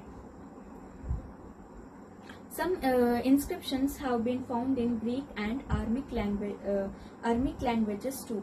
ಗ್ರೀಕ್ ಲ್ಯಾಂಗ್ವೇಜಸ್ ಮತ್ತೆ ಅರ್ಮಿಕ್ ಲ್ಯಾಂಗ್ವೇಜಸ್ ಅಲ್ಲಿ ಕೂಡ ಇನ್ಸ್ಕ್ರಿಪ್ಷನ್ಸ್ ಸಿಕ್ಕಿದೆ. ಇದು ನಮ್ಮ ಲ್ಯಾಂಗ್ವೇಜಸ್ ಅಲ್ಲ ಮಕ್ಕಳೇ, ಇದು ಇಂಡಿಯಾದ ಹೊರಗಡೆ ದೇಶ, ಗ್ರೀಕ್ ದೇಶಗಳ ಲ್ಯಾಂಗ್ವೇಜಸ್, ಬೇರೆ ದೇಶಗಳ ಲ್ಯಾಂಗ್ವೇಜಸ್ ಇದು. Ashoka's inscriptions have been found in Maski and Brahmagiri in Karnataka. Maski ಮತ್ತೆ ಬ್ರಹ್ಮಗಿರಿ ನಮ್ಮ ಕರ್ನಾಟಕದಲ್ಲಿರುವಂತಹ ಈ ಜಾಗಗಳಲ್ಲಿ ಅಶೋಕ ಅವರ ಇನ್ಸ್ಕ್ರಿಪ್ಷನ್ ಸಿಕ್ಕಿದೆ ಮಕ್ಕಳೇ. The first inscription available in Kannada language is Halmidi inscription. Kannada language ಅಲ್ಲಿ ಫಸ್ಟ್ ಇನ್ಸ್ಕ್ರಿಪ್ಷನ್ ಸಿಕ್ಕಿರೋದು ಯಾವುದು ಮಕ್ಕಳೇ, ಹಲ್ಮಿಡಿ ಇನ್ಸ್ಕ್ರಿಪ್ಷನ್.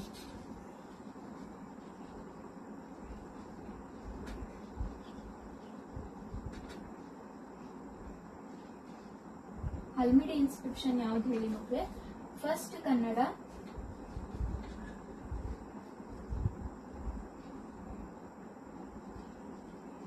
ಇನ್ಸ್ಕ್ರಿಪ್ಷನ್. ಮಕ್ಕಳೇ ಇದೆಲ್ಲ ಇಂಪಾರ್ಟೆಂಟ್, ಕೇಳಬಹುದು, ಇದನ್ನೆಲ್ಲ ನೀವು ನೆನ್ಪಿಟ್ಕೊಳ್ಬೇಕು ಆಯ್ತಾ ಮಕ್ಕಳೇ. The first inscription available in Kannada language is Halmidi inscription. This was engraved during the time of King Kakutsavarma of Kadamba dynasty. Kadamba ಡೈನಾಸ್ಟಿಯಲ್ಲಿರುವಂತಹ ಕಾಕುತ್ಸವರ್ಮ ಅವರು ಆ ಕಿಂಗ್ ಮಾಡಿಸಿರುವಂತಹ ಇನ್ಸ್ಕ್ರಿಪ್ಷನ್ ಸಿಕ್ಕಿದೆ ಮಕ್ಕಳೇ. Samudragupta's Allahabad pillar inscription. ಸಮುದ್ರಗುಪ್ತ ಅವರು ಮಾಡಿಸಿರುವಂತಹ ಅಲಹಾಬಾದ್ ಪಿಲ್ಲರ್ ಇನ್ಸ್ಕ್ರಿಪ್ಷನ್ ಕೂಡ ಸಿಕ್ಕಿದೆ.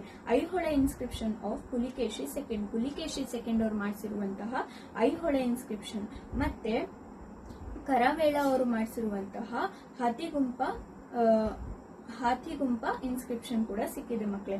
ಉತ್ತರ ಮೇರೂರು ಇನ್ಸ್ಕ್ರಿಪ್ಷನ್ ಆಫ್ ಚೋಳ ಡೈನಾಸ್ಟಿ ಅವರು ಮಾಡಿಸಿರುವಂತಹ ಉತ್ತರ ಮೇರೂರು ಇನ್ಸ್ಕ್ರಿಪ್ಷನ್ ಕೂಡ ಸಿಕ್ಕಿದೆ. ಇದೆಲ್ಲ ಏನು ನಮಗೆ ಹಿಸ್ಟ್ರಿ ತಿಳ್ಕೊಳ್ಳೋದಕ್ಕೆ ಒಂದು ಇಂಪಾರ್ಟೆಂಟ್ ರೋಲ್ ನ ಪ್ಲೇ ಮಾಡುತ್ತೆ ಮಕ್ಕಳೇ. ಅರ್ಥ ಆಗಿದೆ ಅಂತ ಅನ್ಕೊಂತೀನಿ ಮಕ್ಕಳೇ. ಇದು ನಾವು ಇಷ್ಟು ಕಲ್ತಿರೋದು ಇನ್ಸ್ಕ್ರಿಪ್ಷನ್ ಬಗ್ಗೆ, ಕೆತ್ತನೆ ಬಗ್ಗೆ. ಯಾವ್ಯಾವ ಲ್ಯಾಂಗ್ವೇಜಸ್ ಅಲ್ಲಿ ಕೆತ್ತನೆ ಮಾಡಿದ್ದಾರೆ, ಎಲ್ಲೆಲ್ಲಿ ಕೆತ್ತನೆ ಮಾಡಿದ್ದಾರೆ, ಕನ್ನಡದ ಫಸ್ಟ್ ಕೆತ್ತನೆ ಮಾಡಿರುವಂತಹ ಯಾವ್ದು ಸಿಕ್ಕಿದೆ, ಯಾವ್ಯಾವ ರಾಜರು ಯಾವ್ಯಾವ ಕೆತ್ತನೆಗಳನ್ನ ಮಾಡಿಸಿದ್ದಾರೆ, ಆಯ್ತಾ. ಇದನ್ನೆಲ್ಲ ನಮಗೆ ಇನ್ಸ್ಕ್ರಿಪ್ಷನ್ಸ್ ಅಲ್ಲಿ ಗೊತ್ತಾಗುತ್ತೆ ಮಕ್ಕಳೇ. ನೆಕ್ಸ್ಟ್ ಟಾಪಿಕ್ ನಮ್ದು ಬಂದ್ಬಿಟ್ಟು ಕಾಯಿನ್ಸ್, ಆಯ್ತಾ ಮಕ್ಕಳೇ. ಕಾಯಿನ್ಸ್ ಬಗ್ಗೆ ಹೋಗೋಣ. ಆರ್ಕಿಯಾಲಜಿಕಲ್ ಸೋರ್ಸಸ್ ಅಲ್ಲಿ ಇನ್ಸ್ಕ್ರಿಪ್ಷನ್ಸ್ ಆಯ್ತು. ಈಗ ನೆಕ್ಸ್ಟ್ ನಮ್ಮ ಟಾಪಿಕ್ ಕಾಯಿನ್ಸ್. ಆಮೇಲೆ ಬಂದ್ಬಿಟ್ಟು ಮಾನ್ಯುಮೆಂಟ್ಸ್ ಬರುತ್ತೆ ಮಕ್ಕಳೇ.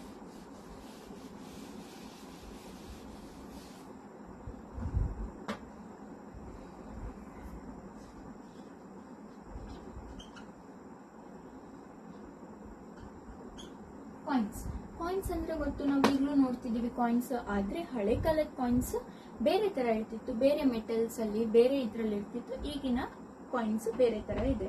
ಆದ್ರೆ ಕಾಯಿನ್ಸ್ ಏನಂತ ನಮಗೆ ಗೊತ್ತಾಗುತ್ತೆ, ಯಾಕಂದ್ರೆ ನಮ್ಮ ಹತ್ರ ಈಗಲೂ ಕಾಯಿನ್ಸ್ ಇದೆ, ಆಯ್ತಾ ಮಕ್ಳೇ.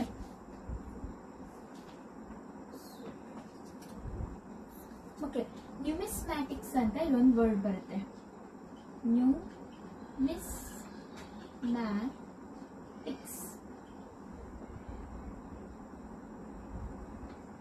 ಓಕೆನಾ ಮಕ್ಕಳೇ. ನ್ಯೂಮಿಸ್ಮ್ಯಾಟಿಕ್ಸ್ ಅಂದ್ರೆ ಕೇಳ್ಬೋದು ಮಕ್ಕಳೇ, ಒನ್ ವರ್ಡ್ 1 ಮಾರ್ಕ್ಸ್ ಕ್ವಶನ್ಗೆ. ನ್ಯೂಮಿಸ್ಮ್ಯಾಟಿಕ್ಸ್ ಅಂದ್ರೆ study of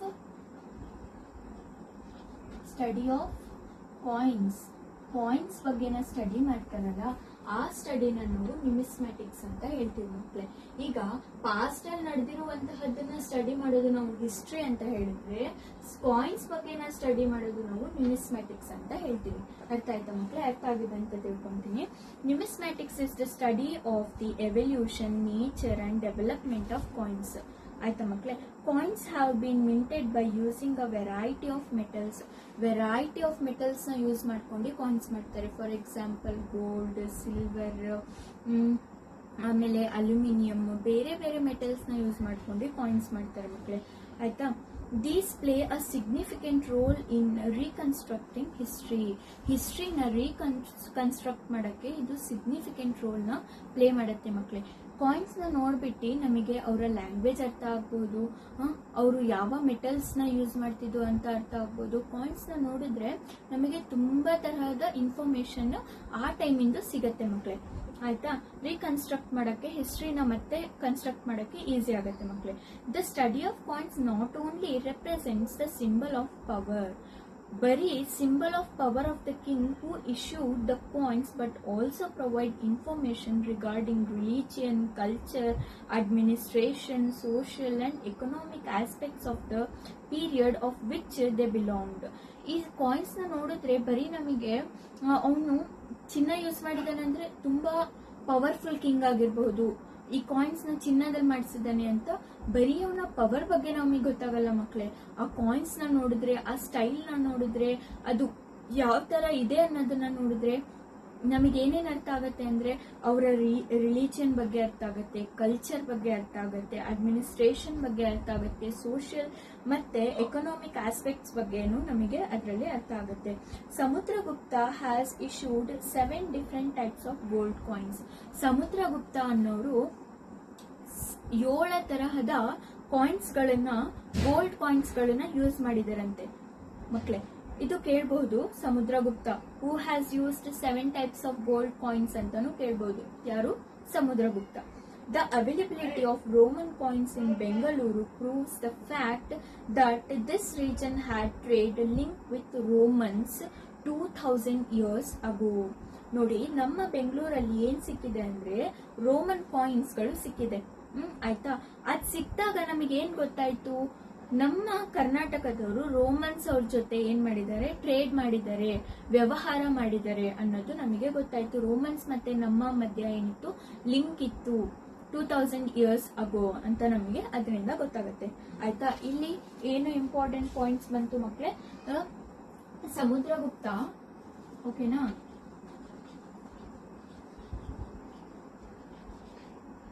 sorry, Samudragupta 7 types of gold coins ಮಕ್ಕಳೇ.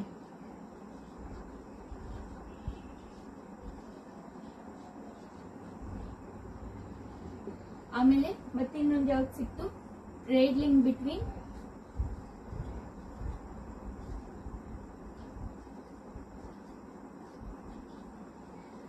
Indians and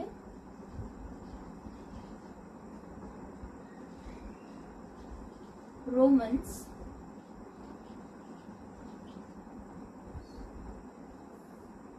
2000 years ago. ಇದು ಇಂಪಾರ್ಟೆಂಟ್ ಪಾಯಿಂಟ್ಸ್ ಮಕ್ಕಳೇ. ನ್ಯೂಮಿಸ್ಮ್ಯಾಟಿಕ್ಸ್ ಅಂದ್ರೆ ಏನು, ಸ್ಟಡಿ ಆಫ್ ಕಾಯಿನ್ಸ್, ಓಕೆನಾ. Samudragupta 7 types of gold coins ಮಾಡಿಸಿದ್ರು. Trade link between Indians and Romans 2000 years ago ಇತ್ತು. ಯಾವ ಇದ್ರಲ್ಲಿ, ಬೆಂಗಳೂರಲ್ಲಿ ಸಿಕ್ಕಿದೆ, ಬೆಂಗಳೂರು, ಇಲ್ಲಿ ಸಿಕ್ಕಿರುವಂತಹ ಕಾಯಿನ್ಸ್ ನೋಡಿ ಗೊತ್ತಾಗುತ್ತೆ. ಆಯ್ತಾ ಮಕ್ಕಳೇ. ಇದಿಷ್ಟು ಇತ್ತು ನಮಗೆ ಕಾಯಿನ್ಸ್ ಅಲ್ಲಿ, ಸ್ಟಡಿ ಆಫ್ ಕಾಯಿನ್ಸ್ ಅಲ್ಲಿ ಇದಿಷ್ಟು ಇನ್ಫಾರ್ಮೇಶನ್ ಸಿಕ್ತು. ಈಗ ನೆಕ್ಸ್ಟ್ ಹೋಗೋಣ ಮಕ್ಕಳೇ, ಮಾನ್ಯುಮೆಂಟ್ಸ್ ಬಗ್ಗೆ.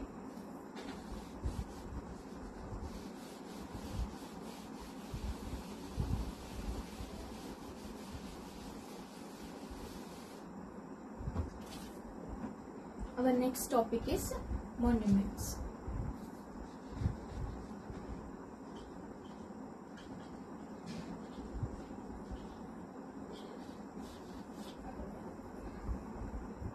Monuments R most important archaeological sources.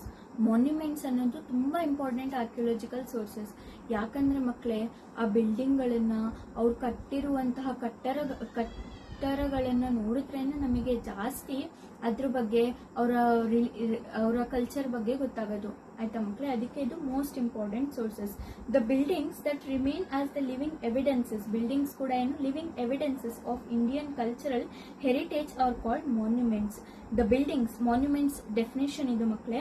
The buildings that remain as the living evidences, buildings ಏನಿದೆ living evidences of Indian cultural heritage are called monuments. ಏನ್ ನಮ್ಮ ಕಲ್ಚರ್ ತೋರಿಸುತ್ತೆ, ಆ ಬಿಲ್ಡಿಂಗ್ಸ್ ಗಳನ್ನ ನೋಡಿದ್ರೆ ನಮ್ಮ ಕಲ್ಚರು ಎದ್ದಿ ಕಾಣಿಸುತ್ತೆ. ಅದನ್ನ ನಾವೇನಂತೀವಿ, ಮಾನ್ಯುಮೆಂಟ್ಸ್ ಅಂತ ಹೇಳ್ತೀವಿ. ಆ ಬಿಲ್ಡಿಂಗ್ಸ್ ನಾವೇನಂತೀವಿ, ಮಾನ್ಯುಮೆಂಟ್ಸ್ ಅಂತ ಹೇಳ್ತೀವಿ. ಮಾನ್ಯುಮೆಂಟ್ಸ್ ಅಲ್ಲಿ ಎಕ್ಸಾಂಪಲ್ ಯಾವ್ದಾವ್ದು ಬರುತ್ತೆ ಮಕ್ಕಳೇ, ಮಾನ್ಯುಮೆಂಟ್ಸ್ ಇಲ್ಲಿ ಬರೀತೀನಿ ನೋಡಿ. ಟೆಂಪಲ್ಸ್ ಬರುತ್ತೆ,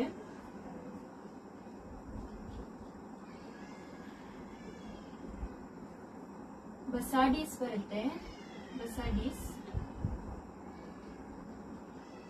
ಆಮೇಲೆ ಚೈತ್ಯಾಲಯಸ್ ಬರುತ್ತೆ,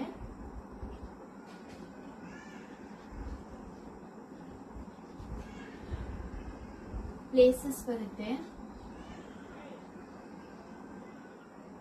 ಸಾರಿ ಪ್ಲೇಸಸ್ ಅಲ್ಲ, ಪ್ಯಾಲೇಸಸ್ ಬರುತ್ತೆ, ಪ್ಲೇಸಸ್ ಬರಲ್ಲ ಮಕ್ಕಳಲ್ಲಿ. ಪ್ಯಾಲೇಸಸ್ ಬರುತ್ತೆ, ಫೋರ್ಟ್ಸ್ ಬರುತ್ತೆ, ಆಮೇಲೆ ಸ್ಕಲ್ಪ್ಚರ್ಸ್ ಬರುತ್ತೆ. ಇದೆಲ್ಲ ಏನು ಎಕ್ಸಾಂಪಲ್ಸ್ ಯಾವ್ದಕ್ಕೆ ಮಕ್ಕಳೇ, ಮಾನ್ಯುಮೆಂಟ್ಸ್ ಇದೆ. ಆಯ್ತಾ. they enable us to know about the social, political and religious conditions. ನೀವು ಈಗ ನಾನು ಒಂದು ಸಣ್ಣ ಮಾತು ಹೇಳ್ತೀನಿ, ಏನಾದರೂ ಒಂದು ಸಣ್ಣ ಪಿನ್ನು ಅಥವಾ ಏನಾದರೂ ಒಂದು ಸ್ಮಾಲ್ ಥಿಂಗ್ನ ಇಟ್ಕೊಳ್ಳಿ ಮಕ್ಕಳಿಗೆ ಕೈಯಲ್ಲಿ, ಅದ್ರ ಬಗ್ಗೆ 10 ಯೋಚನೆಗಳು ನಮ್ಮ ತಲೆಯಲ್ಲಿ ಬರುತ್ತೆ. ಓ ಇದು ಹೀಗಿರ್ಬೋದಾ, ಇದನ್ನ ಇದ್ರಲ್ಲಿ ಮಾಡಿರ್ಬೋದಾ, ಓ ಇದನ್ನ ಹೀಗೆ ಯೂಸ್ ಮಾಡ್ತಾರ, ಇದು ಯಾವ್ದ್ಯಾವ್ದಕ್ಕೆ ಯೂಸ್ ಮಾಡ್ತಾರೆ, ಇದು ತಿನ್ಬಹುದಾ ಅಥವಾ ಇದು ತಿನ್ನಂಗಿಲ್ವಾ, ಇದು ತಿಂದ್ರೆ ಏನಾದ್ರು ಆಗತ್ತಾ ಹೊಟ್ಟೆಯಲ್ಲಿ, ಎಂತೆಂತ ಯೋಚನೆ ಬರುತ್ತೆ. ಒಬ್ಬೊಬ್ಬರಿಗೂ ಒಂದೊಂದ್ ತರ ಯೋಚನೆ ಬರುತ್ತೆ. ಹಾಗೆ ಈ ಕಟ್ಟಿರುವಂತಹ ಕಟ್ಟಡಗಳನ್ನು ನೋಡಿದ್ರೆ ಹಿಸ್ಟೋರಿಯನ್ಸಿಗೆ ಎಷ್ಟೆಲ್ಲ ಯೋಚನೆ ಬರಲ್ಲ. ಅವರು ಹೇಗಿದ್ರು, ಅವ್ರು ಏನೇನ್ ಮಾಡಿದ್ದಾರೆ, ಅವ್ರು ಯಾವ್ಯಾವ ವಸ್ತುಗಳನ್ನ ಯೂಸ್ ಮಾಡಿದ್ದಾರೆ, ಅವ್ರು ಆ ವಸ್ತುನ ಯಾಕೆ ಯೂಸ್ ಮಾಡಿದ್ದಾರೆ, ಅದ್ ಯೂಸ್ ಮಾಡದೆ ಬೇರೆದನ್ನ ಯಾಕೆ ಯೂಸ್ ಮಾಡಿಲ್ಲ, ಅದನ್ನೇ ಯಾಕೆ ಯೂಸ್ ಮಾಡಿದ್ದಾರೆ ಅನ್ನೋದನ್ನ ಎಲ್ಲ ಗೊತ್ತಾಗುತ್ತೆ ಮಕ್ಳೇ. ಇದರಿಂದ ನಮಗೆ ಹಿಸ್ಟ್ರಿ ತಿಳಿಯೋದು ತುಂಬಾ ಈಸಿ ಆಗುತ್ತೆ ಮಕ್ಳೇ. ಆಯ್ತಾ. ಆಮೇಲೆ ಅವಾಗಿನ ಟೆಕ್ನಾಲಜಿ, ಈಗ ಟೆಕ್ನಾಲಜಿ ತುಂಬಾ ಫಾಸ್ಟ್ ಇದೆ. ಈಗ ನಾವು ಏನಾದ್ರೂ ಮಾಡ್ಬೋದು, ಮನೆಯಲ್ಲಿ ಕುತ್ಕೊಂಡು ಆರ್ಡರ್ ಮಾಡಿ ತಿಂತಿದೀವಿ. ಆದ್ರೆ ಅವಾಗ ಈ ಟೆಕ್ನಾಲಜಿ ಇತ್ತ? ಅವಾಗ ಇಷ್ಟೆಲ್ಲ ಯಾರಿಗೂ ಗೊತ್ತಿದ್ದಿಲ್ಲ. ಆದ್ರೂ ಈಗ ಮಾಡೋರಕ್ಕಿಂತಾನು ತುಂಬಾ ದೊಡ್ಡ ದೊಡ್ಡ ಕೆಲಸಗಳನ್ನ ಅವಾಗ್ಲೇ ಮಾಡೋಗಿದ್ದಾರೆ. ಗೋಲ್ ಗುಂಬಜ್, ತಾಜ್ ಮಹಲ್ ಅದನ್ನೆಲ್ಲ ನೋಡಿದಿರಾ? ಅದನ್ನೆಲ್ಲ ಮತ್ತೆ ಕಟ್ಟಕ್ ಆಗತ್ತ ನಮ್ ಕೈಯಲ್ಲಿ? ಅದೆಲ್ಲ ಹೋದ್ರೆ ರೆಡ್ ಫೋರ್ಟು ಮತ್ತೆ ಹಳೆ ಕಾಲದ ಟೆಂಪಲ್ಸ್ ಗಳನ್ನೆಲ್ಲ ನೋಡಿದ್ರೆ ಅವ್ರು ಯಾವ ಶೈಲಿಯಲ್ಲಿ ಕಟ್ಟೋಗಿದ್ದಾರೆ, ಇಷ್ಟು ಬಾಡ್ ಬಂದ್ರು, ಇಷ್ಟು ಚೆನ್ನಾಗ್ ಸತ್ತೋಗಿದ್ದಾರೆ, ಇಷ್ಟು ಇದಾಗಿದೆ. ಏನೇನಾದ್ರೂ ಆ ಟೆಂಪಲ್ಸ್, ಆ ಗೋಲ್ ಗುಂಬಜ್, ಆ ಮಾನ್ಯುಮೆಂಟ್ಸ್ ಅದೆಲ್ಲ ಏನೂ ಆಗಿಲ್ಲ, ಇನ್ನ ಹಾಗೆ ಉಳಿದಿದೆ. ಅದನ್ನ ನೋಡಿದ್ರೆ ಗೊತ್ತಾಗತ್ತೆ ಅವ್ರ ಮೈಂಡ್ ಸೆಟ್ ಹೇಗಿತ್ತು, ಆಗಿನ ಇಂಜಿನಿಯರ್ಸ್ ಹೇಗಿದ್ರು, ಹೇಗ್ ಕಟ್ಟಿದ್ದಾರೆ, ಯಾವ್ಯಾವ ವಸ್ತುಗಳನ್ನ ಯೂಸ್ ಮಾಡಿದ್ದಾರೆ, ಹೇಗ್ ಅವ್ರ ಮೈಂಡ್ ಸೆಟ್ ಇತ್ತು ಅನ್ನೋದನ್ನ ಗೊತ್ತಾಗತ್ತೆ ಮಕ್ಳೇ. ಅದಕ್ಕೆ ಹಿಸ್ಟ್ರಿ ಕಲಿಯೋದು ತುಂಬಾ ಇಂಪಾರ್ಟೆಂಟ್ ಮಕ್ಳೇ. Technology and other aspects of the particular period ಅಲ್ಲಿ ಟೆಕ್ನಾಲಜಿ ಹೇಗಿತ್ತು, ಮನುಷ್ಯರ ಮೈಂಡ್ ಸೆಟ್ ಹೇಗಿತ್ತು ಅನ್ನೋದೆಲ್ಲ ಅವ್ರು ಮಾಡಿರುವಂತಹ ಕೆಲಸಗಳನ್ನ ನೋಡಿದ್ರೆ ಗೊತ್ತಾಗತ್ತೆ ಮಕ್ಳೇ. Ashoka's pillars, Ajanta and Ellora caves, the elephant caves, Badami, Aihole and Pattadakallu of Karnataka are the evidences of Indians' glorious heritage. ನಮ್ಮ ಕರ್ನಾಟಕದಲ್ಲಿ ಎಷ್ಟು ಇದು ಮಾನ್ಯುಮೆಂಟ್ಸ್ ಇದೆ ಅಂತ ಇಲ್ಲಿ ಹೆಸರುಗಳು ಕೊಟ್ಟಿದ್ದಾರೆ ಮಕ್ಕಳೇ. ಇದು ಇಂಪಾರ್ಟೆಂಟ್, ಕೇಳ್ತಾರೆ, ಇದನ್ನೆಲ್ಲ ನೆನ್ಪಿಟ್ಕೊಳ್ಬೇಕು ಮಕ್ಕಳೇ. Ashoka's pillars, Ajanta and Ellora caves, the Elephanta caves, Badami, Aihole and Pattadakal of Karnataka are the evidences of Indians glorious heritage. Gol Gumbaz of Vijayapura, Taj Mahal of Agra, etc. are not only the monuments but also throw light on the creativity. ಹೇಗಿದೆ ಅದು ನೋಡಿದ್ರೆ ನೋಡ್ತಾನೆ ಇರ್ಬೇಕು ಅನ್ಸುತ್ತೆ ಮಕ್ಕಳೇ, ಆ ತರ ಮಾಡಿದ್ದಾರೆ. ಆ ಕ್ರಿಯೇಟಿವಿಟಿ ಹೇಗಿದೆ ಅನ್ನೋದು ತಿಳಿಸುತ್ತೆ ನಮಗೆ. ಟೆಕ್ನಾಲಜಿ ಅಂಡ್ ಸೈಂಟಿಫಿಕ್ ನಾಲೆಡ್ಜ್, ಆಗಿನ ಜನರ ನಾಲೆಡ್ಜ್ ಹೇಗಿತ್ತು ಅನ್ನೋದು ಗೊತ್ತಾಗುತ್ತೆ ಮಕ್ಕಳೇ. ಇದು ನಮಗೆ ಮಾನ್ಯುಮೆಂಟ್ಸ್ ಬಗ್ಗೆ ಕೊಟ್ಟಿರುವಂತಹ ಸಿಂಪಲ್ ಎಕ್ಸ್ಪ್ಲನೇಷನ್. ನಮ್ಮ ಟೆಕ್ಸ್ಟ್ ಬುಕ್ ಅಲ್ಲಿ ಕೊಟ್ಟಿರುವಂತಹ ಮಾನ್ಯುಮೆಂಟ್ಸ್ ಬಗ್ಗೆ ಸಿಂಪಲ್ ಎಕ್ಸ್ಪ್ಲನೇಷನ್ ಮಕ್ಕಳೇ. ಇಲ್ಲಿ ನಾನು ಯಾಕೆ ಜಾಸ್ತಿ ಬರೀತಿಲ್ಲ ಅಂದ್ರೆ ಟೈಮು ಜಾಸ್ತಿ ಆಗ್ಬಿಡತ್ತೆ, ಮತ್ತೆ ನನ್ನ ಬೋರ್ಡ್ ಚಿಕ್ಕದಿದೆ, ನಾನು ಮತ್ತೆ ಅಳಿಸಿ ಬರಿಬೇಕಾಗುತ್ತೆ. ಅದಕ್ಕೆ ನಾನು ಬರೀ ಎಕ್ಸ್ಪ್ಲೇನ್ ಮಾಡ್ತಿದ್ದೀನಿ. ನಾನು ಲಾಸ್ಟ್ ನೋಟ್ಸ್ ಕೊಡ್ತೀನಲ್ಲ, ಅದಕ್ಕೆ ನಿಮಗೆ ಡೀಪ್ ಆಗಿ ಅದರಲ್ಲಿ ಪಾಯಿಂಟ್ಸ್ ಇದೆ ಮಕ್ಕಳೇ. ಮತ್ತೆ ನಾನು ಏನು ಓದಿ ಹೇಳ್ತಿದ್ದೀನಲ್ಲ, ನೀವು ಈಗ ಇನ್ನೊಂದ್ಸತಿ ಹೋಗ್ಬಿಟ್ಟು ಟೆಕ್ಸ್ಟ್ ಬುಕ್ ಓದಿದ್ರೆ ನಿಮಗೆ ಫುಲ್ಲು ಅರ್ಥ ಆಗ್ಬಿಡುತ್ತೆ. ನೆಕ್ಸ್ಟ್, ಈಗ ನಾನು ಅವಾಗಲೇ ಎಕ್ಸ್ಕವೇಷನ್ಸ್ ಬಗ್ಗೆ ಅರ್ಥ ಮಾಡಿಸ್ಬಿಟ್ಟೆ. ಇಲ್ಲಿ ಇನ್ನೊಂದ್ಸತಿ ಕೊಟ್ಟಿದ್ದಾರೆ, ಅದನ್ನ ಮತ್ತೆ ಹೇಳ್ಬಿಡ್ತೀನಿ ಮಕ್ಕಳೇ.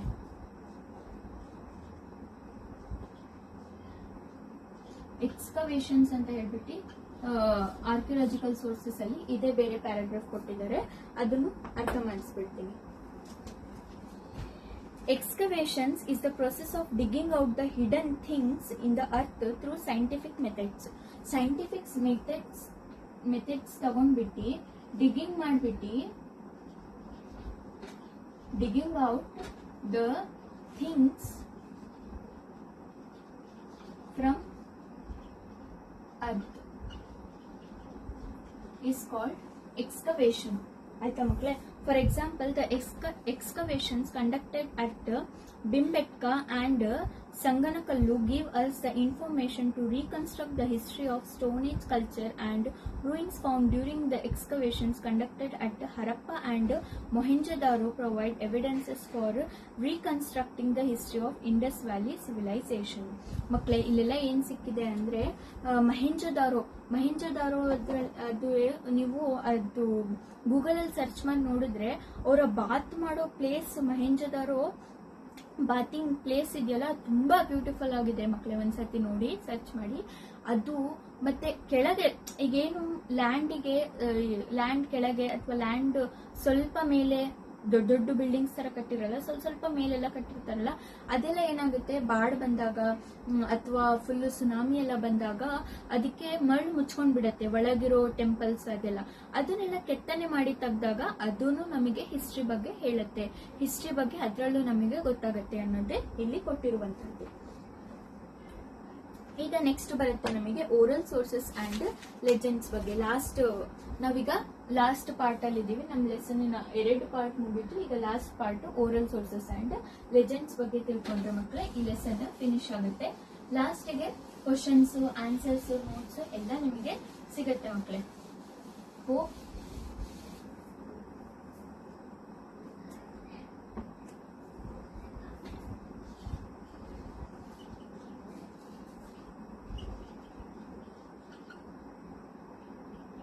ಬರೀ ಓರಲ್ ಸೋರ್ಸಸ್ ಬಗ್ಗೆ ಹೇಳ್ತೀನಿ, ಆಮೇಲೆ ಲೆಜೆಂಡ್ಸ್ ಬಗ್ಗೆ ನೋಡೋಣ ಮಕ್ಕಳೇ. In oral tradition the memory of human society is recorded.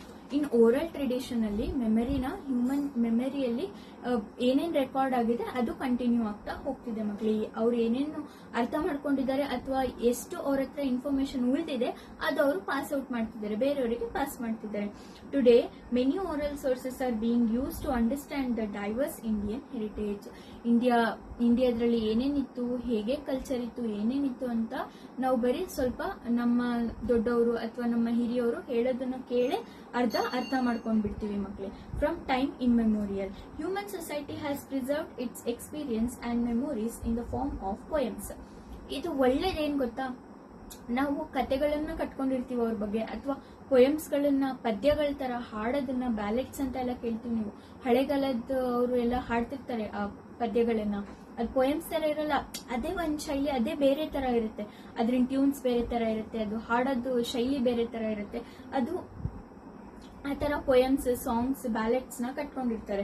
They are passed on from generation to generation. ಅವ್ರೇನ್ ಮಾಡ್ತಾರೆ, ಈಗ ಏನಾದ್ರೂ ಫಂಕ್ಷನ್ ಇತ್ತು ಅಥವಾ ಏನಾದ್ರೂ ಮಗು ಏನಾದ್ರೂ ಒಳ್ಳೆ ಅಚೀವ್ಮೆಂಟ್ ಮಾಡಿತ್ತು ಅಥವಾ ಏನಾದ್ರೂ ಫಂಕ್ಷನ್ ಇತ್ತು, ಮನೆಯಲ್ಲಿ ಯಾರಾದ್ರೂ ನೆಂಟರು ಬಂದಿದ್ರೆ ಅವ್ರೇನ್ ಮಾಡ್ತಾರೆ, ಇದು ವಿಲೇಜ್ ಅಲ್ಲಿ ಏನಾದ್ರೂ ಇದ್ ಮಾಡ್ತಾರಲ್ಲ, ಟೆಂಪಲ್ಸ್ ಅಲ್ಲೆಲ್ಲ 5 ವರ್ಷಕ್ಕೊಂದ್ಸತಿ ದೊಡ್ಡ ದೊಡ್ಡ ವಿಲೇಜ್ ಫಂಕ್ಷನ್ಸ್ ಮಾಡ್ತಾರಲ್ಲ, ಅದ್ರಲ್ಲೆಲ್ಲ ಫೇರ್ಸ್ ಎಲ್ಲ ನೀವು ಹೋಗ್ತಿರಲ್ಲ, ಅದ್ರಲ್ಲೆಲ್ಲ ನಿಮ್ಗೆ ಗೊತ್ತಾಗುತ್ತೆ. ಅಲ್ಲೆಲ್ಲ ಹಳೆ ಕಾಲದ ಬ್ಯಾಲೆಟ್ಸ್, ಪೊಯಮ್ಸ್ ಅದನ್ನೆಲ್ಲ ಹಾಡ್ತಾರೆ, ಅವ್ರನ್ನೇ ಕರೆಸ್ತಾರೆ ಹಾಡೋರ್ನ. ಅದು ಕೇಳ್ಕೊಂತ ಪಾಸ್ ಔಟ್ ಆಗುತ್ತೆ from generation to generation, generation ಇಂದ ಜನರೇಷನ್ ಗೆ ಅದು ಪಾಸ್ ಆಗುತ್ತೆ. ಅದನ್ನ ಕೇಳಿ ನಮಗೆ ಹಿಸ್ಟ್ರಿ ಬಗ್ಗೆ ಗೊತ್ತಾಗುತ್ತೆ. ಅವ್ರು ಆ ತರ ಕೆಲಸ ಮಾಡಿದಾರ, ಅಷ್ಟು ಬ್ರೇವ್ ಇದ್ರ ಅವರು ಹೀಗೆ ಆಳ್ವಿಕೆ ನಡೆಸಿದಾರ ಅನ್ನೋದನ್ನೆಲ್ಲ ಗೊತ್ತಾಗತ್ತೆ ಮಕ್ಕಳೇ. ಇದು ತುಂಬಾ ಇಂಪಾರ್ಟೆಂಟ್ ತಿಳ್ಕೊಳೋದಿಕ್ಕೆ. ತುಂಬಾ ಜನ ಹೇಳ್ತಾರೆ ಏನು ಅಜ್ಜ ಅಜ್ಜಿ ಹತ್ರ ಕುತ್ಕೊಂಡು ಮಾತಾಡಿ ಗೊತ್ತಾಗತ್ತೆ, ಅವರಿಂದ ನಾವೇನು ಥಿಂಗ್ಸ್ ನ ಕಲಿತೀವಿ, ತುಂಬಾ ಥಿಂಗ್ಸ್ ನ ಬರೀ ಅವ್ರು ಹೇಳೋದನ್ನ ನೋಡಿ ನಾವು ಕಲಿತೀವಿ ಅಂತ. ಅದೇ ಅವ್ರು ಹೇಗಿದ್ರು, ಅವ್ರ ಅಜ್ಜ ಅಜ್ಜಿ ಹೇಗಿದ್ರು, ಅವ್ರ ಜೀವನ ಹೇಗಿತ್ತು, ಅವ್ರಿದ್ದಾಗ ಏನೇನಾಗಿತ್ತು ಅನ್ನೋದನ್ನ ನಾವು ತಿಳ್ಕೊಂಡೆ ತುಂಬಾ ಕಲಿಯೋದಿರುತ್ತೆ ಮಕ್ಕಳೇ. There are abundant oral literature on the Nayakas of Chitradurga, Kempegowda, ಯಾರ್ಯಾರ ಬಗ್ಗೆ ಬರೆದಿದ್ದಾರೆ, ಯಾರ್ಯಾರ ಬಗ್ಗೆ ಹೇಳಿದ್ದಾರೆ ಅಂತ ಇಲ್ಲಿ ಹೇಳಿದ್ದಾರೆ. ನಾಯಕಾಸ್ ಆಫ್ ಚಿತ್ರದುರ್ಗ, ಚಿತ್ರದುರ್ಗದಲ್ಲಿರುವಂತ ನಾಯಕ ಅವ್ರ ಬಗ್ಗೆ ಹೇಳಿದ್ದಾರೆ, ಕೆಂಪೇಗೌಡ ಅವ್ರ ಬಗ್ಗೆ ಹೇಳಿದ್ದಾರೆ, ಟಿಪ್ಪು ಸುಲ್ತಾನ್ ಅವ್ರ ಬಗ್ಗೆ ಬ್ಯಾಲೆಟ್ಸ್ ನ ಆಮೇಲೆ ಸಾಂಗ್ಸ್ ನ ಕ್ರಿಯೇಟ್ ಮಾಡಿದ್ದಾರೆ, ಸಂಗೊಳ್ಳಿ ರಾಯಣ್ಣನ ಬಗ್ಗೆ ಕ್ರಿಯೇಟ್ ಮಾಡಿದ್ದಾರೆ, ಕಿತ್ತೂರು ರಾಣಿ ಚೆನ್ನಮ್ಮನ ಬಗ್ಗೆ ಹೇಳಿದ್ದಾರೆ, ಸಿಂಧೂರ ಲಕ್ಷ್ಮಣನ್ ಬಗ್ಗೆ ಹೇಳಿದ್ದಾರೆ, ಮಿಡೋಸ್ ಟೇಲರ್ ಅಂಡ್ ಅದರ್ಸ್ ಬಗ್ಗೆ ಹೇಳಿದ್ದಾರೆ. There are many oral narratives of Kaivara Narayana Thatha. ಇವರು ಹೇಳಿರುವಂತದ್ದು ಯಾರ್ಯಾರು ಹೇಳಿರೋದು, ಕೈವಾರ ನಾರಾಯಣ ತಾತ ಅನ್ನೋರು ಇವರು ಇಂಥ ನಾಯಕ ಅವ್ರ ಬಗ್ಗೆ ಹೇಳಿದ್ದಾರೆ ಅಂತ. ಶಿಶುನಾಳ ಶರೀಫ್ ಅವರು ಹೇಳಿದ್ದಾರೆ. ಇವರೆಲ್ಲ ಏನು, ಅವ್ರ ಬಗ್ಗೆ ಕತೆ ಕಟ್ಟೋರು, ಅವ್ರ ಬಗ್ಗೆ ಪೊಯಮ್ಸ್ ನ ಕ್ರಿಯೇಟ್ ಮಾಡೋರು, ಅವ್ರ ಬಗ್ಗೆ ಬೇರೆ ಬೇರೆ ಜನಗಳನ್ನ ಬೇರೆ ಬೇರೆ ಜನರೇಷನ್ಸ್ ಗೆ ತಿಳಿಸೋರು. ಆಯ್ತಾ. Many tribes and the communities who were illiterates preserve their experience through oral literature. ಈಗ ತುಂಬಾ ಜನ ನೋಡಿ ಲಿಟ್ರೇಚರ್ ಬರ್ದಿದ್ದಾರೆ ತುಂಬಾ ಜನ, ಹೌದಾ, ಆದ್ರೆ ತುಂಬಾ ಜನಕ್ಕೆ ನಾಲೆಡ್ಜೇ ಇಲ್ಲ, ಓದಕ್ ಬರಲ್ಲ, ಅರ್ಥ ಆಗಲ್ಲ. ಅವರೆಲ್ಲ ಏನು ಬರೀ ಕೇಳಿಸ್ಕೊಂಡು ಇಂಥವ್ರು ಹೇಳಿದಾರಲ್ಲ ಶಿಶುನಾಳ ಶರೀಫ್ ಅವ್ರಂತವ್ರು, ಅವರೆಲ್ಲ ಪೊಯಮ್ಸ್ ಮುಖಾಂತರ ಇದ್ರ ಮುಖಾಂತರ ಹೇಳಿದಾರಲ್ಲ, ಬರೀ ಅದನ್ನ ಕೇಳ್ಕೊಂಡೆ ಹಿಸ್ಟ್ರಿನ ತಿಳ್ಕೊಂಡು ತುಂಬಾ ಟ್ರೈಬ್ ಅಂದ್ರೆ ಒಂದ್ ಸಣ್ಣ ವಿಲೇಜಸ್ ಟ್ರೈಬ್ ಅವರೆಲ್ಲ ಏನ್ ಮಾಡಿದ್ದಾರೆ, ಅವರು ಬರೀ ಕೇಳಿ ಅವ್ರ ಬಗ್ಗೆ ಅವ್ರು ಪಾಸ್ ಆನ್ ಮಾಡಿದ್ದಾರೆ ಜನರೇಷನ್ ಟು ಜನರೇಷನ್. ಇದು ನಮ್ಮ ಓರಲ್ ಲಿಟ್ರೇಚರ್ ಮಕ್ಕಳೇ. ಇಲ್ಲಿಗೆ ಓರಲ್ ಲಿಟ್ರೇಚರ್ ಫಿನಿಶ್ ಆಯ್ತು. ಈಗ ಒಂದು ಸ್ಮಾಲ್ ಪಾರ್ಟ್ ಇದೆ, ಅದನ್ನು ಹೇಳ್ಬಿಡ್ತೀನಿ. There are many legends related to individuals, events, heritage, customs and many places of India. ತುಂಬಾ ಜನ ಲೆಜೆಂಡ್ಸ್ ಇದ್ದಾರೆ. ಲೆಜೆಂಡ್ಸ್ ಅಂತ ಬಂದ್ಬಿಟ್ರೆ ನಾವು ಈಗ ಹಳೆ ಕಾಲದ ರಾಜರ ಬಗ್ಗೆ ಹೇಳ್ಬೋದು, ಅಥವಾ ಫ್ರೀಡಮ್ ಫೈಟರ್ಸ್ ಬಗ್ಗೆ ಹೇಳ್ಬೋದು. ಇವರೆಲ್ಲ ಲೆಜೆಂಡ್ಸ್ ಅಲ್ವಾ ನಮಗೋಸ್ಕರ, ನಮ್ಮ ಲೈಫ್ ನ ಇಷ್ಟು ಈಸಿ ಮಾಡ್ಕೊಟ್ಟಿದ್ದಾರೆ ನಮಗೆ. ಇಲ್ಲ ನಾವು ಈಗಲೂ ಬ್ರಿಟಿಷ್ ಅವರ ಅಂಡರ್ ಅಲ್ಲಿ ಇರ್ಬೇಕಾಗಿತ್ತು, ಹೌದಲ್ವಾ ಮಕ್ಕಳೇ? ಇವರೆಲ್ಲ ನಮಗೇನು legends. Legends are also refer to as sthala puranas. ಇವರಿಗೆ ಲೆಜೆಂಡ್ಸ್ಗೆ ಇನ್ನೊಂದು ಏನ್ ಹೆಸರು ಕೊಟ್ಟಿದ್ದಾರೆ ಇಲ್ಲಿ, ಸ್ಥಳ ಪುರಾಣಾಸ್ ಅಂತ ಕೊಟ್ಟಿದ್ದಾರೆ. Usually they do not provide direct information for the study of history. ಇವ್ರ ಬಗ್ಗೆ ಎಲ್ಲ ಡೈರೆಕ್ಟ್ ಆಗಿ ನಮಗೆ ಹಿಸ್ಟ್ರಿಯಲ್ಲಿ ಏನು ಅಷ್ಟು ಸಿಗಲ್ಲ. ಆದ್ರೆ ಈ ಬ್ಯಾಲೆಟ್ಸ್ ಅಲ್ಲಿ, ಈ ಪೊಯಮ್ಸ್ ಅಲ್ಲಿ, ಈ ಕಥೆಗಳಲ್ಲಿ ನಾವು ಅವ್ರ ಬಗ್ಗೆ ಜಾಸ್ತಿ ಕೇಳ್ಬೋದು. They reflect social believes. They also highlights the glory of certain individuals or the significance of a particular place. ಅವರು ಒಂದು ಪರ್ಟಿಕ್ಯುಲರ್ ಪ್ಲೇಸ್ ಬಗ್ಗೆ ತಿಳಿಸ್ತಾರೆ. Generally V come across sthala puranas related to religious places. ಮಕ್ಕಳೇ, ಇಲ್ಲಿಗೆ ನಮ್ಮ ಈ 8th ಸ್ಟ್ಯಾಂಡರ್ಡಿನ ಹಿಸ್ಟ್ರಿಯ ಫಸ್ಟ್ ಲೆಸನ್ ಸೋರ್ಸಸ್ ಮುಗಿಯುತ್ತೆ.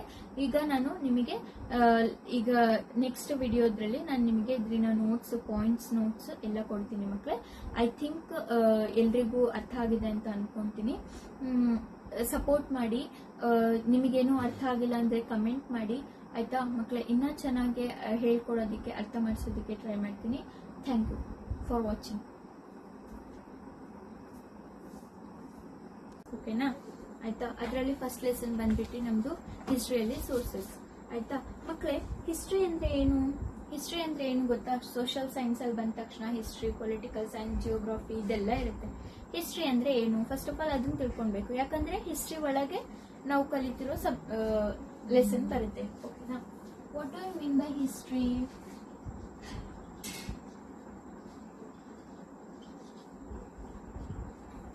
ಹಿಸ್ಟ್ರಿ ಅಂದ್ರೆ ಅದಕ್ಕೆ ಡೆಫಿನೇಷನ್ ಇದೆ. ಆಯ್ತಾ?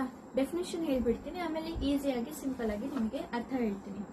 The systematic study and documented record of past events. Past ಅಲ್ಲಿ ಏನ್ ನಡೆದಿರತ್ತಲ್ವಾ ಅದನ್ನ ಸಿಸ್ಟಮ್ಯಾಟಿಕ್ ಆಗಿ ಓದೋದು, ಸಿಸ್ಟಮ್ಯಾಟಿಕ್ ಆಗಿ ಕಲಿಯೋದು, ಮತ್ತೆ ಅದ್ರ ಡಾಕ್ಯುಮೆಂಟ್ ವೈಸ್ ಅದನ್ನ ಇದ್ ಮಾಡೋದು. ಪಾಸ್ಟ್ ಅಲ್ಲಿ ಏನ್ ಇವೆಂಟ್ಸ್ ನಡೆದಿರುತ್ತೆ ಅನ್ನೋದನ್ನೇ ನಾವು ಹಿಸ್ಟ್ರಿ ಅಂತ ಹೇಳ್ತೀವಿ. ಈಗ ನಾನು ಸಿಂಪಲ್ ಆಗಿ ನಿಮಗೆ ಹೇಗೆ ಹೇಳ್ತೀನಿ ನೋಡಿ.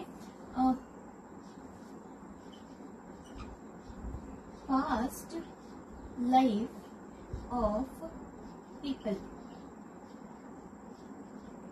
ಓಕೆ, ಇದನ್ನ ನಾವು ಹಿಸ್ಟ್ರಿ ಅಂತ ಹೇಳ್ತೀವಿ.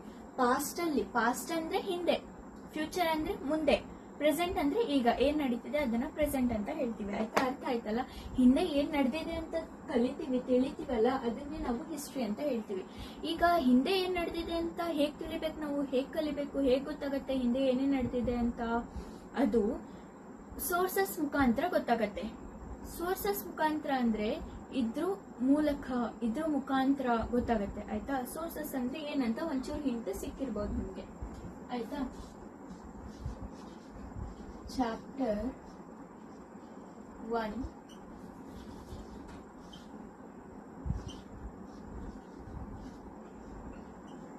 ಸೋರ್ಸಸ್.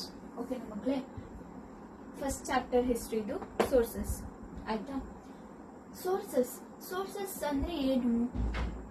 ಸೋರ್ಸಸ್ ಅಂದ್ರೆ ಇದ್ರ ಮುಖಾಂತರ ನಾವು ಹಿಸ್ಟ್ರಿನ ಕಲಿಬೇಕಂದ್ರೆ ಇದ್ರ ಮುಖಾಂತರ, ಸೋರ್ಸಸ್ ಮುಖಾಂತರ ಹಿಸ್ಟ್ರಿನ ಕಲಿಬಹುದು. ಹೇಗೆ? ಈಗ ಮಕ್ಕಳೇ ಒಂದು ಸಿಂಪಲ್ ಎಕ್ಸಾಂಪಲ್ ನ ಕೊಡ್ತೀನಿ ಸ್ಟೂಡೆಂಟ್ಸ್. ಏನಂದ್ರೆ ಈಗ ನಾನು ಟೀ ಮಾಡೋದನ್ನ ಕಲಿಬೇಕು. ಆಯ್ತಾ? ಟೀ ಹೇಗ್ ಮಾಡೋದು ಅಂತ ನನಗೆ ಏನು ಗೊತ್ತಿಲ್ಲ, ಜಸ್ಟ್ ಟೀ ಅಂತ ಗೊತ್ತಿದೆ. ಟೀ ಅಂದ್ರೆ ಒಂದು ಡ್ರಿಂಕ್, ಅದು ಹೇಗ್ ಮಾಡೋದು ಅಂತ ನನಗೆ ಗೊತ್ತಿಲ್ಲ. ಈಗ ನಾನು ಯಾರ ಮುಖಾಂತರ ಅದನ್ನ ಕಲಿಬಹುದು? ಅಮ್ಮನ ಹತ್ರ ಕೇಳ್ಕೊಂಡು ಕಲಿಬಹುದು, ಅಥವಾ ಅಕ್ಕನ ಹತ್ರ ಕೇಳ್ಕೊಂಡು ಕಲಿಬಹುದು, ಅಥವಾ ಫ್ರೆಂಡ್ ಹತ್ರ ಕೇಳ್ಕೊಂಡು ಕಲಿಬಹುದು, ಅಥವಾ ಯೂಟ್ಯೂಬ್ ನೋಡಿ ಕಲಿಬಹುದು. ಹೌದಲ್ವಾ? ಇದೆಲ್ಲ ಏನು? ನನಗೆ ಮೂಲಗಳು. ಟೀ ಮಾಡೋದನ್ನ ಕಲಿಯೋದಿಕ್ಕೆ ಇದೆಲ್ಲ ನನಗೆ ಮೂಲಗಳು. ಆಯ್ತಾ? ಹಾಗೆ ಹಿಸ್ಟ್ರಿ ಬಗ್ಗೆ ಕಲಿಯೋದಿಕ್ಕೆ ಯಾವ ಯಾವ ಮೂಲಗಳು ಇದಾವೆ ಅಂತ ಈ ಸೋರ್ಸಸ್ ಲೆಸನ್ ಅಲ್ಲಿ ನಮಗೆ ಗೊತ್ತಾಗುತ್ತೆ. ಸೋರ್ಸಸ್ ಅಂದ್ರೆ ಮೂಲಗಳು. ಯಾವ್ಯಾವ ಮೂಲದಿಂದ ನಾವು ಹಿಸ್ಟ್ರಿಯನ್ನ ಕಲಿಬಹುದು ಅಂತ ನಮಗೆ ಇದರಲ್ಲಿ ಗೊತ್ತಾಗುತ್ತೆ. ಆಯ್ತಾ? ಈಗ ನಾನು ಅದು ಯಾವ್ಯಾವ ಮೂಲಗಳು ಅಂತ ನಿಮಗೆ ಹೇಳ್ತೀನಿ. ಆಯ್ತಾ? ಫಸ್ಟ್ ಒನ್ ಬಂದ್ಬಿಟ್ಟು ಇದರಲ್ಲಿ ಲಿಟ್ರೇಚರ್ ಬರುತ್ತೆ.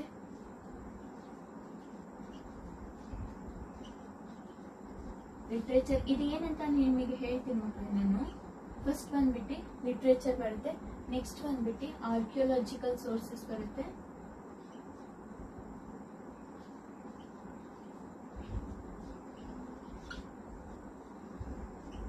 Archaeological literary sources, archaeological sources, ಆಮೇಲೆ ಓರಲ್ ಸೋರ್ಸಸ್ ಅಂಡ್ ಲೆಜೆಂಡ್ಸ್. ಇದು ಮೇನ್ ಟಾಪಿಕ್ ನಾವು ಈ ಲೆಸನ್ ಅಲ್ಲಿ ಡಿಸ್ಕಸ್ ಮಾಡುವಂತದ್ದು. ಲಿಟರರಿ ಸೋರ್ಸಸ್ ನಾನು ಲಿಟರೇಚರ್ ಅಂತ ಬರ್ತಿದ್ದೀನಿ, ಜಾಗ ಆಗಲ್ಲ ಅಂತ. ಆರ್ಕಿಯೋಲಾಜಿಕಲ್ ಸೋರ್ಸಸ್, ಆಮೇಲೆ ಓರಲ್ ಸೋರ್ಸಸ್ ಅಂಡ್ ಲೆಜೆಂಡ್ಸ್. ಆಯ್ತಾ ಮಕ್ಕಳೇ? ಈಗ ಸೋರ್ಸಸ್ ಅಂದ್ರೆ ಏನಂತ ಗೊತ್ತಾಯ್ತು, ಮೂಲಗಳು ಅಂತ ನಿಮಗೆ ಗೊತ್ತಾಯ್ತು. ಯಾವ್ಯಾವ ಮೂಲಗಳಿಂದ ನಾವು ಹಿಸ್ಟ್ರಿನ ಓದ್ತೀವಿ ಅಥವಾ ಕಲಿತೀವಿ ಅಂತ ನಾನು ಹೇಳಿದ್ದೀನಿ. ಲಿಟ್ರೇಚರ್ ಮುಖಾಂತರ ಕಲಿತೀವಿ, ಆರ್ಕಿಯೋಲಾಜಿಕಲ್ ಸೋರ್ಸಸ್ ಮುಖಾಂತರ ಕಲಿತೀವಿ, ಓರಲ್ ಸೋರ್ಸಸ್ ಮತ್ತೆ ಲೆಜೆಂಡ್ಸ್ ಮುಖಾಂತರ ನಾವು ಹಿಸ್ಟ್ರಿನ ಕಲಿತೀವಿ. ಆಯ್ತಾ? ಸೋರ್ಸಸ್ ಏನಂತ ಗೊತ್ತಾಯ್ತು. ಸೋರ್ಸಸ್ ಏನ್ ಡೆಫಿನೇಷನ್ ಇದೆ ಮಕ್ಕಳೇ, ನಿಮ್ ಟೆಕ್ಸ್ಟ್ ಬುಕ್ ಅಲ್ಲೂ ಇದೆ. ನಾನು ಇಲ್ಲಿ ಓದಿ ಅರ್ಥ ಮಾಡಿಸ್ಬಿಡ್ತೀನಿ ಸೋರ್ಸಸ್ ಅಂದ್ರೆ ಏನು ಅಂತ. ನಾನು ಲಾಸ್ಟ್ ಅಲ್ಲಿ ನಿಮಗೆ ವಿಡಿಯೋದ್ರಲ್ಲಿ ನೋಟ್ಸ್ ಕೊಟ್ಬಿಡ್ತೀನಿ. ಆಯ್ತಾ? The agricultural tools left by the ancient people. ಹಳೆ ಕಾಲದ್ದು ಜನರು ಏನು ಅಗ್ರಿಕಲ್ಚರಲ್ ಟೂಲ್ಸ್ ಬಿಟ್ಟೋಗಿದಾರಲ್ಲ, ಅದ್ರಲ್ಲಿ ನಮಗೆ ಹಿಸ್ಟ್ರಿ ಗೊತ್ತಾಗತ್ತೆ. ಅವ್ರು ಹೇಗೆ ಯೂಸ್ ಮಾಡ್ತಿದ್ರು, ಯಾವ್ಯಾವ ವಸ್ತುಗಳನ್ನ ಯೂಸ್ ಮಾಡ್ತಿದ್ರು, ಆ ವಸ್ತುಗಳನ್ನ ಯಾವ್ದ್ರಿಂದ ತಯಾರಿಸ್ತಿದ್ರು. ಹೌದಲ್ವಾ? ಆಮೇಲೆ ಟೆಂಪಲ್ಸ್ ನೋಡಿದ್ರೆ ಗೊತ್ತಾಗತ್ತೆ ಏನೇನ್ ವಸ್ತುಗಳನ್ನ ಯೂಸ್ ಮಾಡಿ ಟೆಂಪಲ್ಸ್ ಮಾಡಿದ್ದಾರೆ, ಆಗಿನ ಹೇಗ್ ಮಾಡ್ತಿದ್ರು, ಈಗ ಹೇಗ್ ಮಾಡ್ತಿದ್ದಾರೆ, ಅವಾಗ ಯಾವ ವಸ್ತುಗಳನ್ನ ಯೂಸ್ ಮಾಡ್ತಿದ್ರು, ಈಗೇನ್ ಡಿಫ್ರೆನ್ಸ್ ಇದೆ, ಇದನ್ನೆಲ್ಲ ಗೊತ್ತಾಗತ್ತೆ ನಮಗೆ. ಅಂಡ್ ಅದರ್ ರಿಲಿಜಿಯಸ್ ಬಿಲ್ಡಿಂಗ್ಸ್, ಬೇರೆ ರಿಲಿಜಿಯಸ್ ಬಿಲ್ಡಿಂಗ್ಸ್ ನೋಡಿದ್ರು ಗೊತ್ತಾಗತ್ತೆ ಮಕ್ಕಳೇ. Sports, inscriptions, coins. ಫೋರ್ಟ್ಸ್ ಅಂದ್ರೆ ಅದು ಕೂಡ ಬಿಲ್ಡಿಂಗ್ಸ್ ತರಾನೇ ಬರುತ್ತೆ. ಇನ್ಸ್ಕ್ರಿಪ್ಷನ್ಸ್ ಅಂದ್ರೆ ಕೆತ್ತನೆಗಳು ನೀವು ಆಲ್ಮೋಸ್ಟ್ ಟೆಂಪಲ್ಸ್ ಗಳಲ್ಲಿ ನೋಡಿರ್ತೀರಾ. ಪಿಲ್ಲರ್ಸ್ ಮೇಲೆ, ದೊಡ್ಡ ದೊಡ್ಡ ಪಿಲ್ಲರ್ಸ್ ಮೇಲೆ ಎಲ್ಲ ಕೆತ್ತನೆ ಮಾಡಿರ್ತಾರೆ. ಟೆಂಪಲ್ ಹೊರಗಡೆ ಅಡ್ರೆಸ್ ಬರೆದಿರ್ತಾರೆ, ಅಥವಾ ಆ ಟೆಂಪಲ್ ಯಾರು ಮಾಡಿರೋದು, ಯಾವ ಕಾಲದಲ್ಲಿ ಮಾಡಿದ್ದಾರೆ, ಅದನ್ನೆಲ್ಲ ಕೆತ್ತನೆ ಮಾಡಿ ಕಲ್ಲುಗಳ ಮೇಲೆ ಕೆತ್ತನೆ ಮಾಡಿರ್ತಾರೆ. ಅದೇ ನಾವು ಇನ್ಸ್ಕ್ರಿಪ್ಷನ್ಸ್ ಅಂತ ಹೇಳ್ತೀವಿ. ಕಲ್ಲು ಬಂಡೆಗಳ ಮೇಲೆ ಕೆತ್ತನೆ ಮಾಡಿರ್ತಾರಲ್ಲ ಮಕ್ಕಳೇ, ಅದೇ ನಾವು ಇನ್ಸ್ಕ್ರಿಪ್ಷನ್ಸ್ ಅಂತ ಹೇಳ್ತೀವಿ. ಆಮೇಲೆ ಬಂದ್ಬಿಟ್ಟು ಕಾಯಿನ್ಸ್ ನೋಡಿದ್ರೆ ನಮಗೆ ಗೊತ್ತಾಗತ್ತೆ ಹಿಸ್ಟ್ರಿ. ಅವಾಗಿನ ಜನ ಯಾವ ಮೆಟಲ್ಗಳಲ್ಲಿ ಕಾಯಿನ್ಸ್ ಮಾಡ್ತಿದ್ರು, ಅಂದ್ರೆ ಈ ಮೆಟಲ್ ಅಲ್ಲಿ ಜಾಸ್ತಿ ಕಾಯಿನ್ಸ್ ಮಾಡಿದ್ದಾರೆ, ಈಗ ಏನಾದ್ರು ಸಿಲ್ವರ್ ಅಲ್ಲಿ ಜಾಸ್ತಿ ಕಾಯಿನ್ಸ್ ಮಾಡಿದ್ದಾರೆ ಅಂದ್ರೆ ನಮಗೆ ಗೊತ್ತಾಗತ್ತೆ ಈ ಜಾಗದಲ್ಲಿ ಸಿಲ್ವರ್ ಜಾಸ್ತಿ ಸಿಕ್ತಿತ್ತೇನು, ಅಥವಾ ಈ ಜಾಗದಲ್ಲಿ ಸಿಲ್ವರ್ ಕಮ್ಮಿ ರೇಟ್ ಇತ್ತಾ, ಅಥವಾ ಈ ಆಳ್ವಿಕೆ ಮಾಡೋರು ಸಿಲ್ವರ್ ಜಾಸ್ತಿ ಯೂಸ್ ಮಾಡ್ತಿದ್ರಾ ಅಂತ ಇಷ್ಟೆಲ್ಲ ಹಿಸ್ಟ್ರಿ ಗೊತ್ತಾಗತ್ತೆ. ಆಮೇಲೆ ಡಿಫ್ರೆಂಟ್ ಟೈಪ್ಸ್ ಆಫ್ ವೆಪನ್ಸ್ ನೋಡಿದ್ರೆ ಗೊತ್ತಾಗತ್ತೆ ಹಿಸ್ಟ್ರಿ. ಇವ್ರು ಜಾಸ್ತಿ ಯುದ್ಧ ಮಾಡಿ, ಇವ್ರ ಹತ್ರ ವೆಪನ್ಸ್ ಎಷ್ಟು ಚೆನ್ನಾಗಿರೋದಕ್ಕೋಸ್ಕರ ಇವರು ಎಷ್ಟು ಯುದ್ಧ ಮಾಡಿ ಎಷ್ಟು ಜಾಗಗಳನ್ನ ಆಕ್ಯುಪೈ ಮಾಡ್ಕೊಂಡಿದ್ದಾರೆ ಅಂತ ಎಲ್ಲ ಗೊತ್ತಾಗತ್ತೆ. ಆಮೇಲೆ ರಿಟರ್ನ್ ಡಾಕ್ಯುಮೆಂಟ್ಸ್. ಆಯ್ತಾ? ಅವ್ರು ಏನು ಹಳೆ ಕಾಲದವ್ರು ಏನ್ ಬರ್ದಿಟ್ಟು ಹೋಗಿದ್ದಾರೆ ಅದ್ರಲ್ಲೂ ನಮಗೆ ಹಿಸ್ಟ್ರಿ ಗೊತ್ತಾಗತ್ತೆ. ಲಿಟ್ರರಿ ವರ್ಕ್ಸ್, ಅದೇ ರಿಟರ್ನ್ ಡಾಕ್ಯುಮೆಂಟ್ಸ್, ಲಿಟ್ರರಿ ವರ್ಕ್ಸ್ ಅಲ್ಲ. ಓರಲ್ ಲಿಟ್ರೇಚರ್ ಮಕ್ಕಳೇ, ಓರಲ್ ಅಂದ್ರೆ ಹೇಳುವಂತದ್ದು. ಆಯ್ತಾ? ಏನು ಹೇಳ್ಕೊಂಡ್ ಬಂದಿದಾರಲ್ಲ, ಲಿಟ್ರೇಚರ್ ಏನ್ ನಡೆದಿದೆ ಅದನ್ನ ಬಾಯಿಂದ ಬಾಯಿಗೆ ಹೇಳ್ಕೊಂಡ್ ಬಂದಿದಾರಲ್ಲ, ಅದನ್ನ ನಾವು ಓರಲ್ ಲಿಟ್ರೇಚರ್ ಅಂತ ಹೇಳ್ತೀವಿ. ಈಗ ನಮ್ಮ ಅಜ್ಜ ಅಜ್ಜಿಂದಿರು ನಮಗೆ ಕತೆಗಳು ಹೇಳ್ತಾರಲ್ವಾ, ಹೌದಾ? ಅವ್ರಂತೂ ಓದಿರಲ್ಲ. ಆಯ್ತಾ? ತುಂಬಾ ಕಡಿಮೆ ಜನ ಆ ಕಾಲದಲ್ಲಿ ಓದಿರೋರು. ಅವ್ರಿಗೆ ಬುಕ್ ಓದಿ ಕಲ್ತಿದಾರ ಕತೆಗಳು ಇಲ್ಲ, ಅವರು ಕೂಡ ಕೇಳಿಸ್ಕೊಂಡು ಕಲ್ತಿರುವಂತಹ ಕತೆಗಳನ್ನ ನಮಗೆ ಹೇಳ್ತಾರೆ. ಹೌದಲ್ವಾ? ಅದನ್ನ ನಾವೇನಂತೀವಿ ಓರಲ್ ಲಿಟ್ರೇಚರ್ ಅಂತ ಹೇಳ್ತೀವಿ. Or etcetera are the sources of history. ಇದೆಲ್ಲ ಏನು ಸೋರ್ಸಸ್ ಆಫ್ ಹಿಸ್ಟ್ರಿ. ಇದರಿಂದ ನಾವು ಹಿಸ್ಟ್ರಿನ ತಿಳ್ಕೊಬಹುದು. ಆಗಿನ ಕಾಲದ ಜನಗಳು ಹೇಗೆ ಜೀವನನ ನಡೆಸ್ತಿದ್ರು ಅಂತ. ಆಯ್ತಾ ಮಕ್ಕಳೇ? ಈಗ ಸಿಂಪಲ್ ಆಗಿ ನಿಮಗೆ ಈ ಲೆಸನ್ ಅಲ್ಲಿ ನಾವು ಏನ್ ಓದ್ತಿದೀವಿ, ಹಿಸ್ಟ್ರಿ ಅಂದ್ರೆ ಏನು, ಸೋರ್ಸಸ್ ಅಂದ್ರೆ ಏನು, ಯಾವ್ಯಾವ ತರದ ಸೋರ್ಸಸ್ ಇದೆ ಹಿಸ್ಟ್ರಿ ಕಲಿಯೋದಕ್ಕೋಸ್ಕರ ಅಂತ ಎಲ್ಲ ಗೊತ್ತಾಗಿದೆ ಅಂತ ಅನ್ಕೊಂತೀನಿ. ಆಯ್ತಾ? ಈಗ ಸೋರ್ಸಸ್ ಅಲ್ಲಿ ಎಷ್ಟು ಟೈಪ್ಸ್ ಇದಾವೆ? ಸೋರ್ಸಸ್ ಅಲ್ಲಿ literary sources, archaeological sources, oral sources and legends, 3 types of sources ಇದೆ. ಇದನ್ನ ಟೈಪ್ಸ್ ಅಂತ ಇಲ್ಲೇ ಮೇಲ್ ಬರ್ಬಿಡ್ತೀವಿ ಮಕ್ಕಳೇ. ಆಯ್ತಾ. ಇದು ಏನು ಸೋರ್ಸಸ್ ಏನು ಟೈಪ್ಸ್. ಈಗ ಲಿಟ್ರೇಚರ್ ಅಂದ್ರೆ ಬರೆದಿರುವಂತಹದ್ದು, ಕಥೆಗಳು, ಪುಸ್ತಕಗಳು ಅಥವಾ ಪೊಯಮ್ಸ್ಗಳು, ಏನೆಲ್ಲ ರಾಜರ ಬಗ್ಗೆ ಆಗ್ಲಿ, ಅವರ ಆಳ್ವಿಕೆಗಳ ಬಗ್ಗೆ ಆಗ್ಲಿ, ಅಥವಾ ಅವರ ಊರ್ ಬಗ್ಗೆ ಆಗ್ಲಿ, ಅಥವಾ ಅವರ ಜನರ ಬಗ್ಗೆ ಆಗ್ಲಿ, ಅಥವಾ ಅವರು ಇರುವಂತಹ ಎನ್ವಿರಾನ್ಮೆಂಟ್ ಬಗ್ಗೆ ಆಗ್ಲಿ, ಇದನ್ನೆಲ್ಲ ಬರ್ತಿರ್ತಾರಲ್ಲ ಅದನ್ನ ನಾವು ಲಿಟ್ರೇಚರ್ ಅಂತ ಹೇಳ್ತೀವಿ. ಆಯ್ತಾ ಮಕ್ಕಳೇ. ಲಿಟ್ರೇಚರ್ ಅಲ್ಲಿ ಈಗ ಲಿಟ್ರೇಚರ್ ಬಗ್ಗೆ ಫಸ್ಟ್ ನಾವು ಕಲಿತೀವಿ, ಆಮೇಲೆ ಆರ್ಕಿಯಾಲಜಿಕಲ್ ಬಗ್ಗೆ ಆರ್ಕಿಯಾಲಜಿಕಲ್ ಸೋರ್ಸಸ್ ಬಗ್ಗೆ ಕಲಿತೀವಿ, ಆಮೇಲೆ ಓರಲ್ ಸೋರ್ಸಸ್ ಬಗ್ಗೆ ಕಲಿತೀವಿ. ಆಯ್ತಾ ಮಕ್ಕಳೇ. ಫಸ್ಟ್ ಹೋಗೋಣ ಲಿಟ್ರೇಚರ್ ಬಗ್ಗೆ. ಆಯ್ತಾ. ಇದೆಲ್ಲ ಗೊತ್ತಾಗಿದೆ ಅಂತ ಅನ್ಕೊಂತೀನಿ.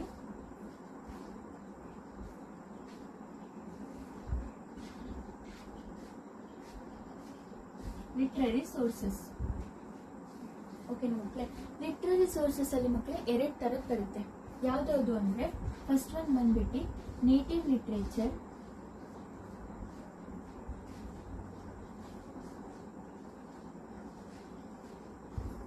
ಸೆಕೆಂಡ್ ಒನ್ ಬಂದ್ಬಿಟ್ಟು ಫಾರಿನ್ ಲಿಟ್ರೇಚರ್ ಅಂತ. ಈಗ ನಾನು ಫಾರಿನ್ ಬರ್ದಿರೋದು ನೋಡಿದ್ರೆ ಸ್ವಲ್ಪ ಚೆನ್ನಾಗಿ ಅರ್ಥ ಆಗಿರುತ್ತೆ ಅದೇನಂತ.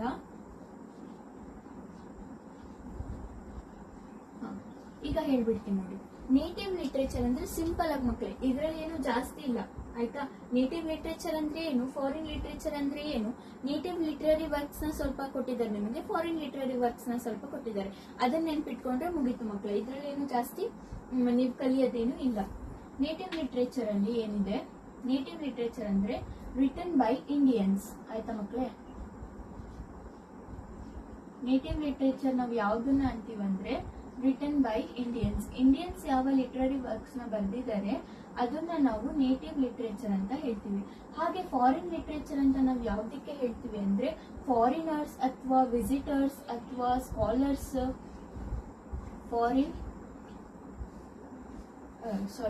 Return by foreigners.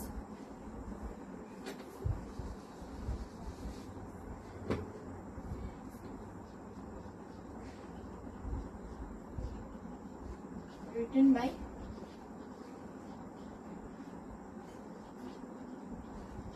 ಫಾರಿನರ್ಸ್. ಆಯ್ತಾ ಮಕ್ಕಳೇ. ಅರ್ಥ ಆಗಿದೆ ಅಲ್ವಾ. ಸಿಂಪಲ್ ಆಗಿದೆ. ನೇಟಿವ್ ಲಿಟ್ರೇಚರ್ ಅಂದ್ರೆ ಇಂಡಿಯನ್ಸ್ ಬರೆದಿರುವಂತಹ ಲಿಟ್ರರಿ ವರ್ಕ್ಸ್, ಫಾರಿನ್ ಲಿಟ್ರೇಚರ್ ಅಂದ್ರೆ ಫಾರಿನರ್ಸ್ ಬರೆದಿರುವಂತಹ ಲಿಟ್ರರಿ ವರ್ಕ್ಸ್. ಈಗ ನೇಟಿವ್ ಲಿಟ್ರೇಚರ್ ಬಗ್ಗೆ ತುಂಬಾ ಜಾಸ್ತಿ ಏನಿಲ್ಲ, ಓದಿ ಹೇಳ್ಬಿಡ್ತೀನಿ. ಆಯ್ತಾ ಮಕ್ಕಳೇ. The literature written by Indians is called native literature. ಈಗ ನಾನು ನಿಮಗೆ ಹೇಳಿದೆ, we can see that this types of literature in all Indian languages. ಇಂಡಿಯಾದ್ರಲ್ಲಿ ನಮಗೆ ಗೊತ್ತಿದೆ ಹಲವಾರು ಲ್ಯಾಂಗ್ವೇಜಸ್ ಇದೆ ಮಕ್ಕಳೇ. ಈಗ ಸೌತ್ ಅಲ್ಲೇ ನೋಡಿದ್ರೆ ತಮಿಳ್ ಇದೆ, ತೆಲುಗು ಇದೆ, ಕೊಂಕಣಿ ಇದೆ, ಆಮೇಲೆ ಕನ್ನಡ ಇದೆ, ಆಮೇಲೆ ಮರಾಠಿ ಮಾತಾಡ್ತಾರೆ ಮಹಾರಾಷ್ಟ್ರದಲ್ಲಿ. ಎಷ್ಟು ಲ್ಯಾಂಗ್ವೇಜಸ್ ಇದೆ. ಬರೀ ಸೌತ್ ಅಲ್ಲಿ ಹೇಳ್ತಿದ್ದೆ ನಾನು. ಇನ್ನ ನಾರ್ತ್ ಅಲ್ಲಿ ಹಿಂದಿ, ಬೇರೆ ಬೇರೆ ಲ್ಯಾಂಗ್ವೇಜಸ್ ಇನ್ನ ತುಂಬಾ ಇದೆ. ಆಯ್ತಾ. ಎಷ್ಟು ಲ್ಯಾಂಗ್ವೇಜಸ್ ಇದೆ. ಇಷ್ಟು ಲ್ಯಾಂಗ್ವೇಜಸ್ ಇದೆ ಅಂದ್ರೆ ಇಷ್ಟು ಲ್ಯಾಂಗ್ವೇಜಸ್ ಅಲ್ಲಿ ಮಾತಾಡೋರು ತುಂಬಾ ಜನ ಇರ್ತಾರೆ, ಇಷ್ಟು ಲ್ಯಾಂಗ್ವೇಜಸ್ ನ ಕಲಿಯೋರು ತುಂಬಾ ಜನ ಇರ್ತಾರೆ, ಇಷ್ಟು ಲ್ಯಾಂಗ್ವೇಜಸ್ ಅಲ್ಲಿ ಬರೆಯೋರು ತುಂಬಾ ಜನ ಇರ್ತಾರೆ. ಹೌದಲ್ವಾ. ಹಾಗಾಗಿ ನಮ್ಮ ಇಂಡಿಯಾದಲ್ಲಿ ಹಲವಾರು ಲ್ಯಾಂಗ್ವೇಜಸ್ ಅಲ್ಲಿ ಹಲವಾರು ಜನ ಏನು ಲಿಟ್ರೇಚರ್ ನ ಬರೆದಿದ್ದಾರೆ. ಈಗ ಯಾವ್ಯಾವ ಲ್ಯಾಂಗ್ವೇಜಸ್, ಸ್ವಲ್ಪನೇ ಲ್ಯಾಂಗ್ವೇಜಸ್ ಕೊಟ್ಟಿದ್ದಾರೆ. ಯಾವ್ದಾವ್ದು ಅಂತ ಹೇಳ್ತೀನಿ ನೋಡಿ. we can see this type of literature in all Indian languages we have written form. Sanskrit ಇದೆ, Prakrit ಇದೆ, Kannada ಇದೆ, Tamil ಇದೆ, Telugu, Marathi and all other Indian languages have this type of rich literary heritage. ಇಷ್ಟೆಲ್ಲ languages ಅಲ್ಲಿ ಬರೆದಿದ್ದಾರೆ. ಇನ್ನ ಬಹಳಷ್ಟು ಇದೆ ಮಕ್ಕಳೇ. ಆದ್ರೆ ಬುಕ್ ಅಲ್ಲಿ ಸ್ವಲ್ಪ ಎಕ್ಸಾಂಪಲ್ಸ್ ನ ಕೊಟ್ಟಿದ್ದಾರೆ. ಓಕೆನಾ. ಆಮೇಲೆ ಈಗ ಸ್ವಲ್ಪ ಜನ ಲಿಟ್ರೇಚರ್ ವರ್ಕ್ಸ್ ಕೊಟ್ಟಿದ್ದಾರೆ, ಮತ್ತೆ ಆ ಲಿಟ್ರೇಚರ್ ನ ಯಾರು ಬರ್ದಿರೋದು ಅಂತ ಕೊಟ್ಟಿದ್ದಾರೆ. ಇದು ಮೋಸ್ಟ್ ಇಂಪಾರ್ಟೆಂಟ್ ಮಕ್ಕಳೇ. 1 ಮಾರ್ಕ್ಸ್ ಕ್ವಶನ್ ಇದ್ರಲ್ಲಿ ಬಂದೇ ಬರುತ್ತೆ.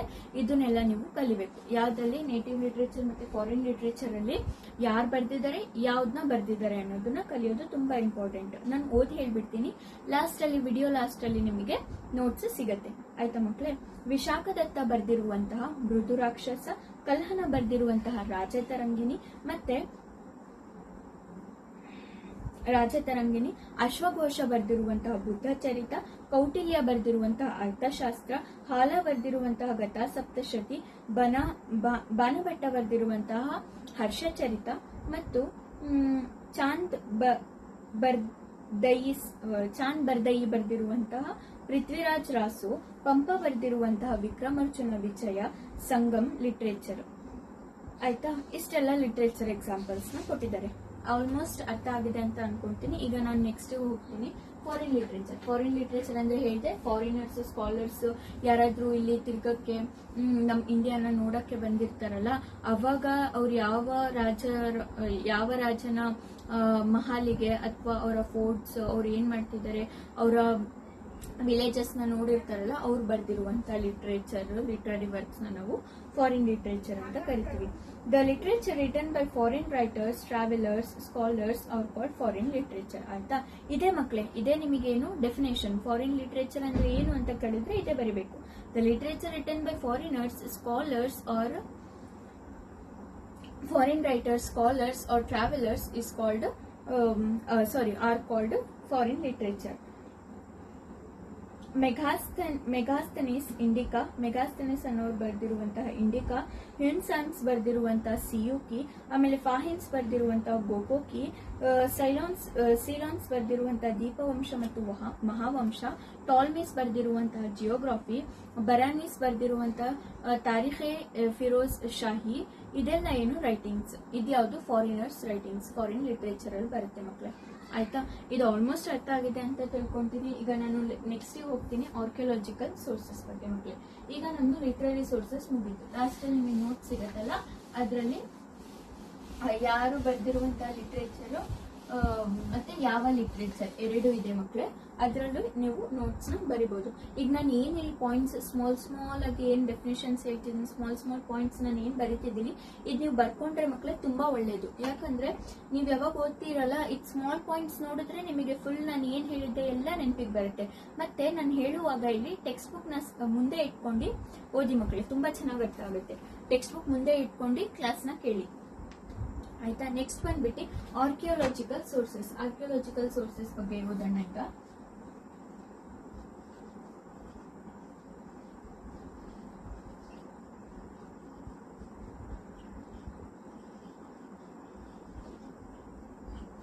ಮಕ್ಕಳೇ, ಆರ್ಕಿಯಾಲಜಿಕಲ್ ಸೋರ್ಸಸ್ ಅಂದ್ರೆ ಏನ್ ಗೊತ್ತಾ? Archaeological sources means the inscriptions, coins, monuments. ಇಲ್ಲಿ ಸಿಂಪಲ್ ಆಗಿ ಬರ್ದ್ಬಿಡ್ತೀನಿ.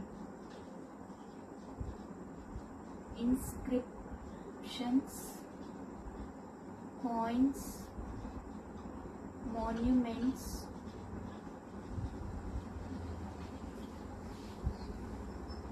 etc. ಸಿಂಪಲ್ ಆಗಿ ಬರೀ ಹೇಳಕ್ಕೆ. ಆಯ್ತಾ, ಇನ್ಸ್ಕ್ರಿಪ್ಷನ್ಸ್, ಕಾಯಿನ್ಸ್, ಮಾನ್ಯುಮೆಂಟ್ಸ್ ನ ಎಲ್ಲ ನಾವು ಆರ್ಕಿಯಾಲಜಿಕಲ್ ಸೋರ್ಸಸ್ ಅಂತ ಹೇಳ್ತೀವಿ ಮಕ್ಕಳೇ. ಅದು ಏನಂತ ಹೇಳ್ತೀನಿ. ಇನ್ಸ್ಕ್ರಿಪ್ಷನ್ ಅಂದ್ರೆ ಮಕ್ಕಳೇ ಕೆತ್ತನೆಗಳು.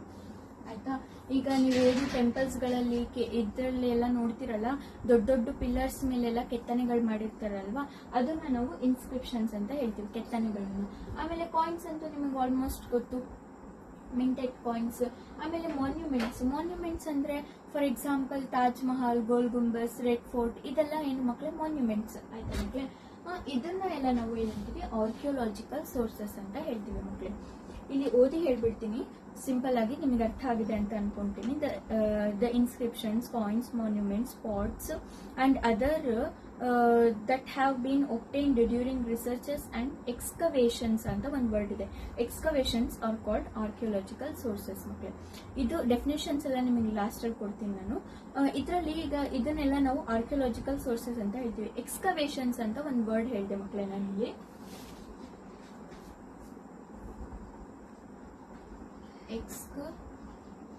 ಎಕ್ಸ್ಕವೇಷನ್ಸ್ ಮಕ್ಕಳೇ, ಎಕ್ಸ್ಕವೇಷನ್ಸ್ ಅಂದ್ರೆ ಏನ್ ಗೊತ್ತಾ? ಮರಳನ್ನ ಡಿಗ್ಗಿಂಗ್ ಮಾಡಿ ತೆಗ್ದಿರ್ತಾರೆ. ಡಿಗ್ಗಿಂಗ್ ಅಂದ್ರೆ ಮರಳು ತೆಗಿಯೋದು. ಆಯ್ತಾ, it is the process of digging out the hidden things inside the earth. Process of digging out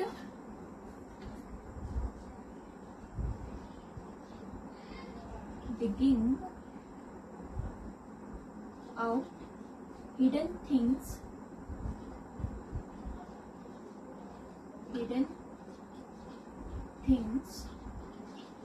from earth. ಅರ್ಥ ಆಗಿದೆ ಅಂತ ಅನ್ಕೊಂತೀನಿ.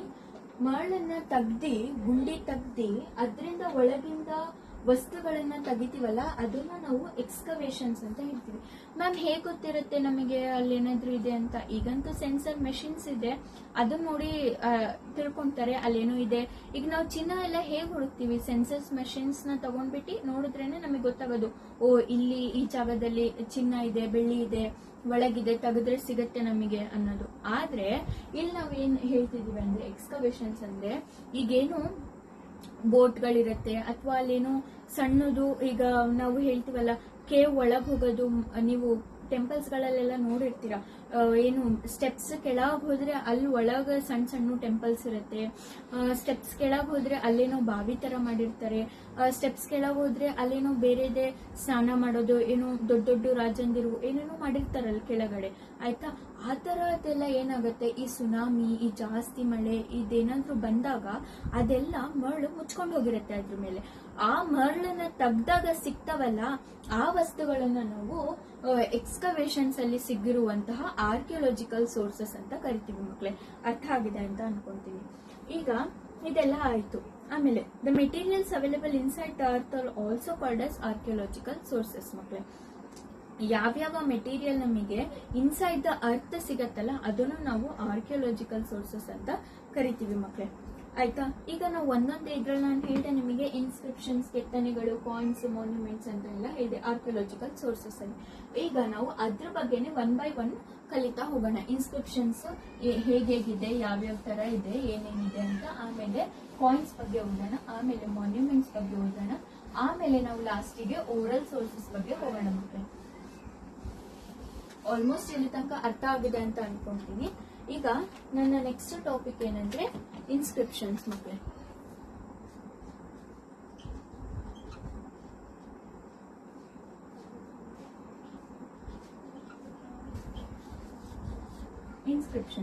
Inscriptions are the living evidences. ನಾನು ಹೇಳ್ದೆ ಕೆತ್ತನೆಗಳು ಅಂತ ಹೇಳ್ದೆ, ಲಿವಿಂಗ್ ಎವಿಡೆನ್ಸಸ್ ಅಲ್ವಾ ಅದು. ನಮಗೆ ನೋಡಿ ಗೊತ್ತಾಗತ್ತೆ, ನಾವು ನೋಡ್ತೀವಿ ಅದು ಇದೆ ನಮ್ಮ ಮುಂದೆ, ಹೌದಲ್ವಾ? ಈಗ ಓರಲ್ ಸೋರ್ಸಸ್ ಅಂದ್ರೆ ನಾವು ಬರೀ ಕೇಳ್ತಿರೋದು, ಲಿಟ್ರರಿ ಸೋರ್ಸಸ್ ಅಂದ್ರೆ ನಾವು ಬರೀ ಅದು ಓದ್ತಿರೋದು ಅಷ್ಟೇ ಅಲ್ವಾ? ಇದು ಏನು ನಾವು ನೋಡಬಹುದು, ನೋಡಿ ಅರ್ಥ ಮಾಡ್ಕೊಬಹುದು ಏನಂತ. ಲಿವಿಂಗ್ ಎವಿಡೆನ್ಸಸ್ ಇದೆ, ಆಯ್ತಾ? ಇನ್ಸ್ಕ್ರಿಪ್ಷನ್ಸ್ ಮೀನ್ಸ್ ಏನ್ ಮಕ್ಕಳೇ? ಲಿವಿಂಗ್ ಎವಿಡೆನ್ಸಸ್, ಓಕೆನಾ ಮಕ್ಕಳೇ? Of respective period. ಯಾವ್ಯಾವ ಪೀರಿಯಡ್ ಅಲ್ಲಿ ಯಾವ್ಯಾವ ತರ ಲಿವಿಂಗ್ ಎವಿಡೆನ್ಸಸ್ ನಮಗೆ ಬಿಟ್ಟು ಹೋಗಿದ್ದಾರೆ, ಯಾವ್ಯಾವ ಪೀರಿಯಡ್ ಅಲ್ಲಿ ಯಾವ್ಯಾವ ತರ ಕೆತ್ತನೆ ಮಾಡಿದ್ದಾರೆ, ಏನೇನ್ ಬರ್ದಿದ್ದಾರೆ, ಏನೇನ್ ಮಾಡಿದ್ದಾರೆ ಅನ್ನೋದು ಗೊತ್ತಾಗುತ್ತೆ. ಅದರಿಂದ ನಾವು ಹಿಸ್ಟ್ರಿನ ತಿಳಿಬಹುದು.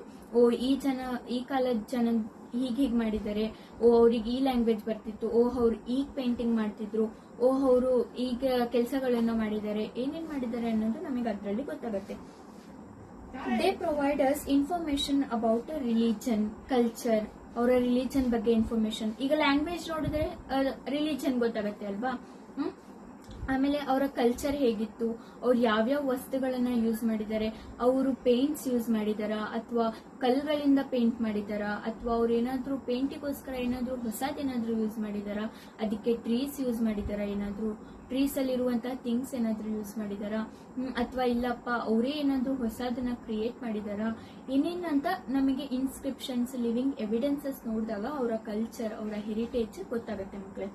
ಎಕಾನಮಿ, ಅವರು ಚೆನ್ನಾಗಿ ಸಂಪಾದಿಸಿದಾರ, ಈಗ ಏನಾದ್ರು ಒಳ್ಳೆ ಬಂಡೆ, ಒಳ್ಳೆ ಶೈನು, ಒಳ್ಳೆ ತರದ್ ಏನಾದ್ರು ಇದ್ರೆ, ಅಥವಾ ಹೊರಗಿಂದ ಏನಾದ್ರು ತರಿಸಿ ಹಾಕಿದಾರ, ಆ ಇನ್ಸ್ಕ್ರಿಪ್ಷನ್ಸ್ ಅಲ್ಲಿ ಏನಾದ್ರು ಯೂಸ್ ಮಾಡಿದಾರ ಅಂತ ನೋಡಿದಾಗ ಅವರ ಎಕನಾಮಿನೂ ಗೊತ್ತಾಗುತ್ತೆ. ಓ ಇವ್ರು ತುಂಬಾ ರಿಚ್ ಇದ್ರು, ಒಳ್ಳೆ ಕೆಲಸಗಳನ್ನ ಮಾಡಿಸಿದ್ದಾರೆ ಅಂತ ಎಲ್ಲ ಗೊತ್ತಾಗುತ್ತೆ. ಅಡ್ಮಿನಿಸ್ಟ್ರೇಷನ್, ಅವರ ಆಳ್ವಿಕೆ ಬಗ್ಗೆನೂ ಗೊತ್ತಾಗುತ್ತೆ ಮಕ್ಕಳೇ ಅದರಲ್ಲಿ. And other aspects of that period, ಮತ್ತೆ ಬೇರೆ ಬೇರೆ ಥಿಂಗ್ಸ್, ಬೇರೆ ಬೇರೆ ಬಗ್ಗೆನೂ ಅದನ್ನ ನೋಡಿದ್ರೆ ನಮಗೆ ಗೊತ್ತಾಗುತ್ತೆ. The earliest inscription obtain in our country is the inscription engrave by the Maurya emperor Ashoka. ಈಗ ನಮಗೆ ಅರ್ಲಿ ಆಗಿ ಇನ್ಸ್ಕ್ರಿಪ್ಷನ್ ಸಿಕ್ಕಿರೋದು ಯಾವುದು ಅಂದ್ರೆ ಮೌರ್ಯ ಅವ್ರದ್ದು, ಮೌರ್ಯ ಎಂಪರರ್ ಅಶೋಕ.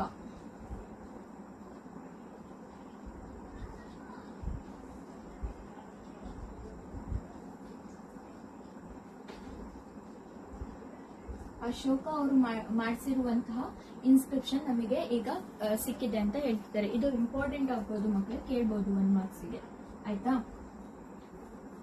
ಯಾವುದು ಈಗ ರೀಸೆಂಟ್ ಇನ್ಸ್ಕ್ರಿಪ್ಷನ್ ಸಿಕ್ಕಿದೆ ನಮ್ಮ ಕಂಟ್ರಿಯಲ್ಲಿ ಅಂತ ಕೇಳ್ಬಹುದು. ಆಯ್ತಾ, ಇದಾದ್ಮೇಲೆ ಇದು ಇನ್ಸ್ಕ್ರಿಪ್ಷನ್ಸ್ ಎಲ್ಲಿ ಮಾಡಿರ್ತಾರೆ ಮಕ್ಕಳೇ, ಅವಾಗಲೇ ಹೇಳಿದೆ ನಾನು, ದೊಡ್ಡ ದೊಡ್ಡ ಬಂಡೆಗಳ ಮೇಲೆ, ಕಲ್ಗಳ ಮೇಲೆ ಮಾಡಿರ್ತಾರೆ, ಪಿಲ್ಲರ್ಸ್ ಮೇಲೆ ಮಾಡಿರ್ತಾರೆ ಮಕ್ಕಳೇ. Some inscriptions have been found in Greek and Aramic languages too. Greek languages ಮತ್ತೆ ಅರ್ಮಿಕ್ ಲ್ಯಾಂಗ್ವೇಜಸ್ ಅಲ್ಲಿ ಕೂಡ ಇನ್ಸ್ಕ್ರಿಪ್ಷನ್ಸ್ ಸಿಕ್ಕಿದೆ. ಇದು ನಮ್ಮ ಲ್ಯಾಂಗ್ವೇಜಸ್ ಅಲ್ಲ ಮಕ್ಕಳೇ, ಇದು ಇಂಡಿಯಾದ ಹೊರಗಡೆ ದೇಶ, ಗ್ರೀಕ್ ದೇಶಗಳ ಲ್ಯಾಂಗ್ವೇಜಸ್, ಬೇರೆ ದೇಶಗಳ ಲ್ಯಾಂಗ್ವೇಜಸ್ ಇದು. Ashoka's inscriptions have been found in Maski and Brahmagiri in Karnataka. Maski ಮತ್ತೆ ಬ್ರಹ್ಮಗಿರಿ ನಮ್ಮ ಕರ್ನಾಟಕದಲ್ಲಿರುವಂತಹ ಈ ಜಾಗಗಳಲ್ಲಿ ಅಶೋಕ ಅವರ ಇನ್ಸ್ಕ್ರಿಪ್ಷನ್ ಸಿಕ್ಕಿದೆ ಮಕ್ಕಳೇ. The first inscription available in Kannada language is Halmidi inscription. Kannada language ಅಲ್ಲಿ ಫಸ್ಟ್ ಇನ್ಸ್ಕ್ರಿಪ್ಷನ್ ಸಿಕ್ಕಿರೋದು ಯಾವುದು ಮಕ್ಕಳೇ? ಹಲ್ಮಿಡಿ ಇನ್ಸ್ಕ್ರಿಪ್ಷನ್.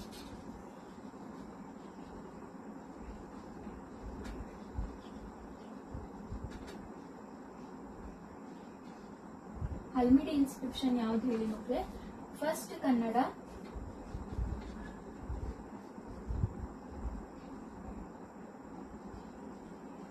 ಇನ್ಸ್ಕ್ರಿಪ್ಷನ್ ಮಕ್ಕಳೇ. ಇದೆಲ್ಲ ಇಂಪಾರ್ಟೆಂಟ್, ಕೇಳಬಹುದು, ಇದನ್ನೆಲ್ಲ ನೀವು ನೆನ್ಪಿಟ್ಕೊಳ್ಬೇಕು ಆಯ್ತಾ ಮಕ್ಕಳೇ. The first inscription available in Kannada language is Halmidi inscription. This was engraved during the time of King Kakutsavarma of Kadamba dynasty. Kadamba ಡೈನಾಸ್ಟಿಯಲ್ಲಿರುವಂತಹ ಕಾಕುತ್ಸವರ್ಮ ಅವರು ಆ ಕಿಂಗ್ ಮಾಡಿಸಿರುವಂತಹ ಇನ್ಸ್ಕ್ರಿಪ್ಷನ್ ಸಿಕ್ಕಿದೆ ಮಕ್ಕಳೇ. Samudragupta's Allahabad pillar inscription. ಸಮುದ್ರಗುಪ್ತ ಅವರು ಮಾಡಿಸಿರುವಂತಹ ಅಲಹಾಬಾದ್ ಪಿಲ್ಲರ್ ಇನ್ಸ್ಕ್ರಿಪ್ಷನ್ ಕೂಡ ಸಿಕ್ಕಿದೆ. Aihole inscription of Pulakeshi second. Pulakeshi second ಅವರು ಮಾಡಿಸಿರುವಂತಹ ಐಹೊಳೆ ಇನ್ಸ್ಕ್ರಿಪ್ಷನ್. ಮತ್ತೆ ಕರಾವೇಳ ಅವರು ಮಾಡಿಸಿರುವಂತಹ ಹಾತಿಗುಂಪ ಇನ್ಸ್ಕ್ರಿಪ್ಷನ್ ಕೂಡ ಸಿಕ್ಕಿದೆ ಮಕ್ಕಳೇ. ಉತ್ತರ ಮೇರೂರು ಇನ್ಸ್ಕ್ರಿಪ್ಷನ್ ಆಫ್ ಚೋಳ ಡೈನಾಸ್ಟಿ ಅವರು ಮಾಡಿಸಿರುವಂತಹ ಉತ್ತರ ಮೇರೂರು ಇನ್ಸ್ಕ್ರಿಪ್ಷನ್ ಕೂಡ ಸಿಕ್ಕಿದೆ. ಇದೆಲ್ಲ ಏನು, ನಮಗೆ ಹಿಸ್ಟ್ರಿ ತಿಳ್ಕೊಳ್ಳೋದಕ್ಕೆ ಒಂದು ಇಂಪಾರ್ಟೆಂಟ್ ರೋಲ್ ನ ಪ್ಲೇ ಮಾಡುತ್ತೆ ಮಕ್ಕಳೇ. ಅರ್ಥ ಆಗಿದೆ ಅಂತ ಅನ್ಕೊಂತೀನಿ ಮಕ್ಕಳೇ. ಇದು ನಾವು ಇಷ್ಟು ಕಲ್ತಿರೋದು ಇನ್ಸ್ಕ್ರಿಪ್ಷನ್ ಬಗ್ಗೆ, ಕೆತ್ತನೆ ಬಗ್ಗೆ. ಯಾವ್ಯಾವ ಲ್ಯಾಂಗ್ವೇಜಸ್ ಅಲ್ಲಿ ಕೆತ್ತನೆ ಮಾಡಿದ್ದಾರೆ, ಎಲ್ಲೆಲ್ಲಿ ಕೆತ್ತನೆ ಮಾಡಿದ್ದಾರೆ, ಕನ್ನಡದ ಫಸ್ಟ್ ಕೆತ್ತನೆ ಮಾಡಿರುವಂತಹ ಯಾವ್ದು ಸಿಕ್ಕಿದೆ, ಯಾವ್ಯಾವ ರಾಜರು ಯಾವ್ಯಾವ ಕೆತ್ತನೆಗಳನ್ನ ಮಾಡಿಸಿದ್ದಾರೆ ಆಯ್ತಾ. ಇದನ್ನೆಲ್ಲ ನಮಗೆ ಇನ್ಸ್ಕ್ರಿಪ್ಷನ್ಸ್ ಅಲ್ಲಿ ಗೊತ್ತಾಗುತ್ತೆ ಮಕ್ಕಳೇ. ನೆಕ್ಸ್ಟ್ ಟಾಪಿಕ್ ನಮ್ದು ಬಂದ್ಬಿಟ್ಟು ಕಾಯಿನ್ಸ್ ಆಯ್ತಾ ಮಕ್ಕಳೇ. ಕಾಯಿನ್ಸ್ ಬಗ್ಗೆ ಹೋಗೋಣ. ಆರ್ಕಿಯಾಲಜಿಕಲ್ ಸೋರ್ಸಸ್ ಅಲ್ಲಿ ಇನ್ಸ್ಕ್ರಿಪ್ಷನ್ಸ್ ಆಯ್ತು. ಈಗ ನೆಕ್ಸ್ಟ್ ನಮ್ಮ ಟಾಪಿಕ್ ಕಾಯಿನ್ಸ್. ಆಮೇಲೆ ಬಂದ್ಬಿಟ್ಟು ಮಾನ್ಯುಮೆಂಟ್ಸ್ ಬರುತ್ತೆ ಮಕ್ಕಳೇ.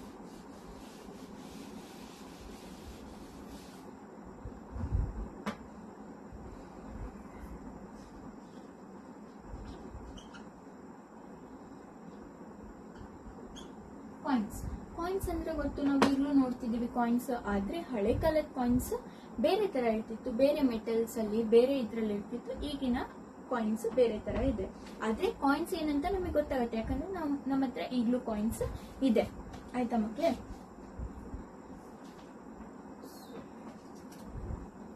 ಮಕ್ಕಳೇ ನ್ಯೂಮಿಸ್ಮ್ಯಾಟಿಕ್ಸ್ ಅಂತ ಇಲ್ಲೊಂದು ವರ್ಡ್ ಬರುತ್ತೆ.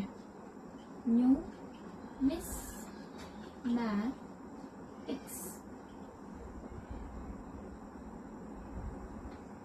ಓಕೆನಾ ಮಕ್ಕಳೇ. ನ್ಯೂಮಿಸ್ಮ್ಯಾಟಿಕ್ಸ್ ಅಂದ್ರೆ ಕೇಳ್ಬೋದು ಮಕ್ಕಳೇ, ಒನ್ ವರ್ಡ್ 1 ಮಾರ್ಕ್ಸ್ ಕ್ವಶನ್ಗೆ. ನ್ಯೂಮಿಸ್ಮ್ಯಾಟಿಕ್ಸ್ ಅಂದ್ರೆ ಸ್ಟಡಿ ಆಫ್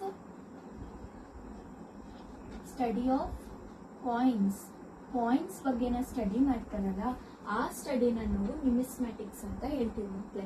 ಈಗ ಪಾಸ್ಟ್ ಅಲ್ಲಿ ನಡೆದಿರುವಂತಹದನ್ನ ಸ್ಟಡಿ ಮಾಡೋದು ನಾವು ಹಿಸ್ಟ್ರಿ ಅಂತ ಹೇಳಿದ್ರೆ, ಕಾಯಿನ್ಸ್ ಬಗ್ಗೆನ ಸ್ಟಡಿ ಮಾಡೋದು ನಾವು ನ್ಯೂಮಿಸ್ಮ್ಯಾಟಿಕ್ಸ್ ಅಂತ ಹೇಳ್ತೀವಿ. ಅರ್ಥ ಆಯ್ತಾ ಮಕ್ಕಳೇ? ಅರ್ಥ ಆಗಿದೆ ಅಂತ ತಿಳ್ಕೊಂತೀನಿ.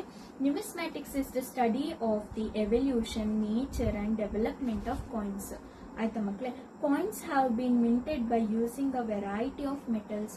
ವೆರೈಟಿ ಆಫ್ ಮೆಟಲ್ಸ್ ನ ಯೂಸ್ ಮಾಡ್ಕೊಂಡು ಕಾಯಿನ್ಸ್ ಮಾಡ್ತಾರೆ. ಫಾರ್ ಎಕ್ಸಾಂಪಲ್ ಗೋಲ್ಡ್, ಸಿಲ್ವರ್, ಆಮೇಲೆ ಅಲ್ಯೂಮಿನಿಯಂ, ಬೇರೆ ಬೇರೆ ಮೆಟಲ್ಸ್ ನ ಯೂಸ್ ಮಾಡ್ಕೊಂಡು ಕಾಯಿನ್ಸ್ ಮಾಡ್ತಾರೆ ಮಕ್ಕಳೇ ಆಯ್ತಾ. These play a significant role in reconstructing history. ಹಿಸ್ಟ್ರಿನ ರೀಕನ್ಸ್ಟ್ರಕ್ಟ್ ಮಾಡಕ್ಕೆ ಇದು ಸಿಗ್ನಿಫಿಕೆಂಟ್ ರೋಲ್ ನ ಪ್ಲೇ ಮಾಡುತ್ತೆ ಮಕ್ಕಳೇ. ಕಾಯಿನ್ಸ್ ನ ನೋಡ್ಬಿಟ್ಟು ನಮಗೆ ಅವರ ಲ್ಯಾಂಗ್ವೇಜ್ ಅರ್ಥ ಆಗ್ಬೋದು, ಅವರು ಯಾವ ಮೆಟಲ್ಸ್ ನ ಯೂಸ್ ಮಾಡ್ತಿದ್ರು ಅಂತ ಅರ್ಥ ಆಗ್ಬೋದು. ಕಾಯಿನ್ಸ್ ನ ನೋಡಿದ್ರೆ ನಮಗೆ ತುಂಬಾ ತರಹದ ಇನ್ಫಾರ್ಮೇಶನ್ ಆ ಟೈಮಿಂದ ಸಿಗತ್ತೆ ಮಕ್ಕಳೇ. ಆಯ್ತಾ. ರೀಕನ್ಸ್ಟ್ರಕ್ಟ್ ಮಾಡಕ್ಕೆ, ಹಿಸ್ಟ್ರಿನ ಮತ್ತೆ ಕನ್ಸ್ಟ್ರಕ್ಟ್ ಮಾಡಕ್ಕೆ ಈಸಿ ಆಗುತ್ತೆ ಮಕ್ಕಳೇ. The study of coins not only represents the symbol of power, ಬರೀ symbol of power of the king who issued the coins, but also provide information regarding religion, culture, administration, social and economic aspects of the period of which they belonged. ಈ coins ನ ನೋಡಿದ್ರೆ ಬರೀ ನಮಗೆ ಅವನು ಚಿನ್ನ use ಮಾಡಿದಾನಂದ್ರೆ ತುಂಬಾ powerful king ಆಗಿರಬಹುದು, ಈ ಕಾಯಿನ್ಸ್ ನ ಚಿನ್ನದಲ್ಲಿ ಮಾಡಿಸಿದ್ದಾನೆ ಅಂತ ಬರೀ ಅವನ ಪವರ್ ಬಗ್ಗೆ ನಮಗೆ ಗೊತ್ತಾಗಲ್ಲ ಮಕ್ಕಳೇ. ಆ ಕಾಯಿನ್ಸ್ ನ ನೋಡಿದ್ರೆ, ಆ ಸ್ಟೈಲ್ ನ ನೋಡಿದ್ರೆ, ಅದು ಯಾವ ತರ ಇದೆ ಅನ್ನೋದನ್ನ ನೋಡಿದ್ರೆ ನಮಗೆ ಏನೇನ್ ಅರ್ಥ ಆಗತ್ತೆ ಅಂದ್ರೆ ಅವರ ರಿಲಿಜಿಯನ್ ಬಗ್ಗೆ ಅರ್ಥ ಆಗುತ್ತೆ, ಕಲ್ಚರ್ ಬಗ್ಗೆ ಅರ್ಥ ಆಗುತ್ತೆ, ಅಡ್ಮಿನಿಸ್ಟ್ರೇಷನ್ ಬಗ್ಗೆ ಅರ್ಥ ಆಗುತ್ತೆ, ಸೋಷಿಯಲ್ ಮತ್ತೆ ಎಕನಾಮಿಕ್ ಆಸ್ಪೆಕ್ಟ್ಸ್ ಬಗ್ಗೆನೂ ನಮಗೆ ಅದರಲ್ಲಿ ಅರ್ಥ ಆಗುತ್ತೆ. Samudragupta has issued 7 different types of gold coins. Samudragupta ಅನ್ನೋರು 7 ತರಹದ ಕಾಯಿನ್ಸ್ ಗಳನ್ನ, ಗೋಲ್ಡ್ ಕಾಯಿನ್ಸ್ ಗಳನ್ನ ಯೂಸ್ ಮಾಡಿದಾರಂತೆ ಮಕ್ಕಳೇ. ಇದು ಕೇಳಬಹುದು, Samudragupta who has used 7 types of gold coins ಅಂತಾನು ಕೇಳಬಹುದು. ಯಾರು? Samudragupta. The availability of Roman coins in Bengaluru proves the fact that this region had trade link with Romans 2000 years ago. ನೋಡಿ, ನಮ್ಮ ಬೆಂಗಳೂರಲ್ಲಿ ಏನ್ ಸಿಕ್ಕಿದೆ ಅಂದ್ರೆ ರೋಮನ್ ಕಾಯಿನ್ಸ್ ಗಳು ಸಿಕ್ಕಿದೆ. ಆಯ್ತಾ. ಅದ್ ಸಿಕ್ಕಿದಾಗ ನಮಗೆ ಏನ್ ಗೊತ್ತಾಯ್ತು? ನಮ್ಮ ಕರ್ನಾಟಕದವರು ರೋಮನ್ಸ್ ಅವ್ರ ಜೊತೆ ಏನ್ ಮಾಡಿದ್ದಾರೆ? ಟ್ರೇಡ್ ಮಾಡಿದ್ದಾರೆ, ವ್ಯವಹಾರ ಮಾಡಿದ್ದಾರೆ ಅನ್ನೋದು ನಮಗೆ ಗೊತ್ತಾಯ್ತು. ರೋಮನ್ಸ್ ಮತ್ತೆ ನಮ್ಮ ಮಧ್ಯ ಏನಿತ್ತು? ಲಿಂಕ್ ಇತ್ತು 2000 years ago ಅಂತ ನಮಗೆ ಅದರಿಂದ ಗೊತ್ತಾಗುತ್ತೆ. ಆಯ್ತಾ. ಇಲ್ಲಿ ಏನು ಇಂಪಾರ್ಟೆಂಟ್ ಪಾಯಿಂಟ್ಸ್ ಬಂತು ಮಕ್ಕಳೇ? ಸಮುದ್ರಗುಪ್ತ, ಓಕೆನಾ?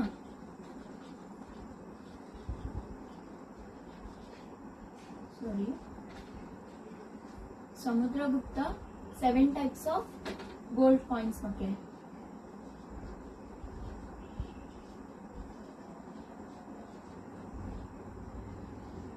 ಆಮೇಲೆ ಮತ್ತೆ ಇನ್ನೊಂದು ಯಾವ್ದು ಸಿಕ್ತು? Trade link between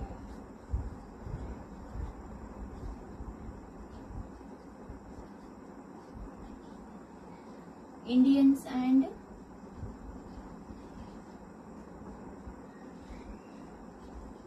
Romans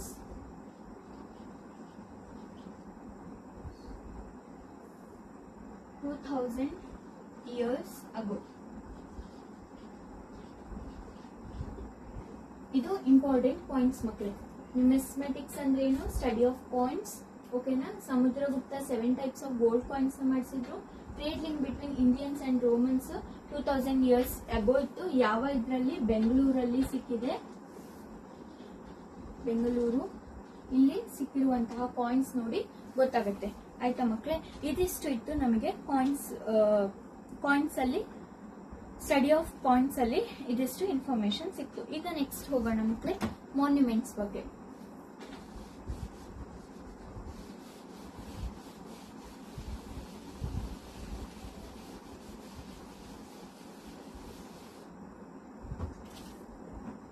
Our next topic is monuments.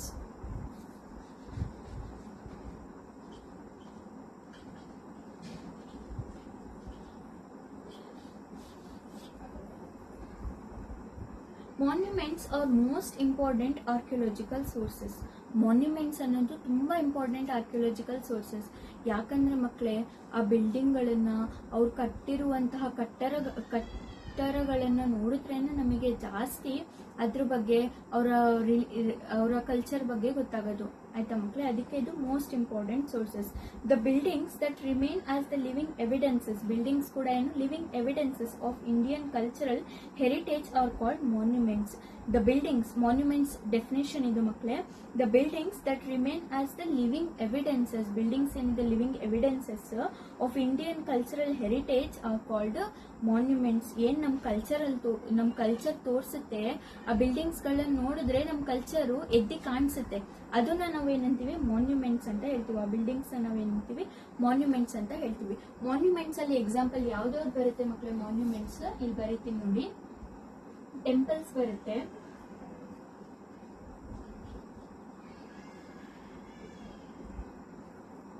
ಬಸಾಡೀಸ್ ಬರುತ್ತೆ, ಬಸಾಡೀಸ್, ಆಮೇಲೆ ಚೈತ್ಯಾಲಯಸ್ ಬರುತ್ತೆ,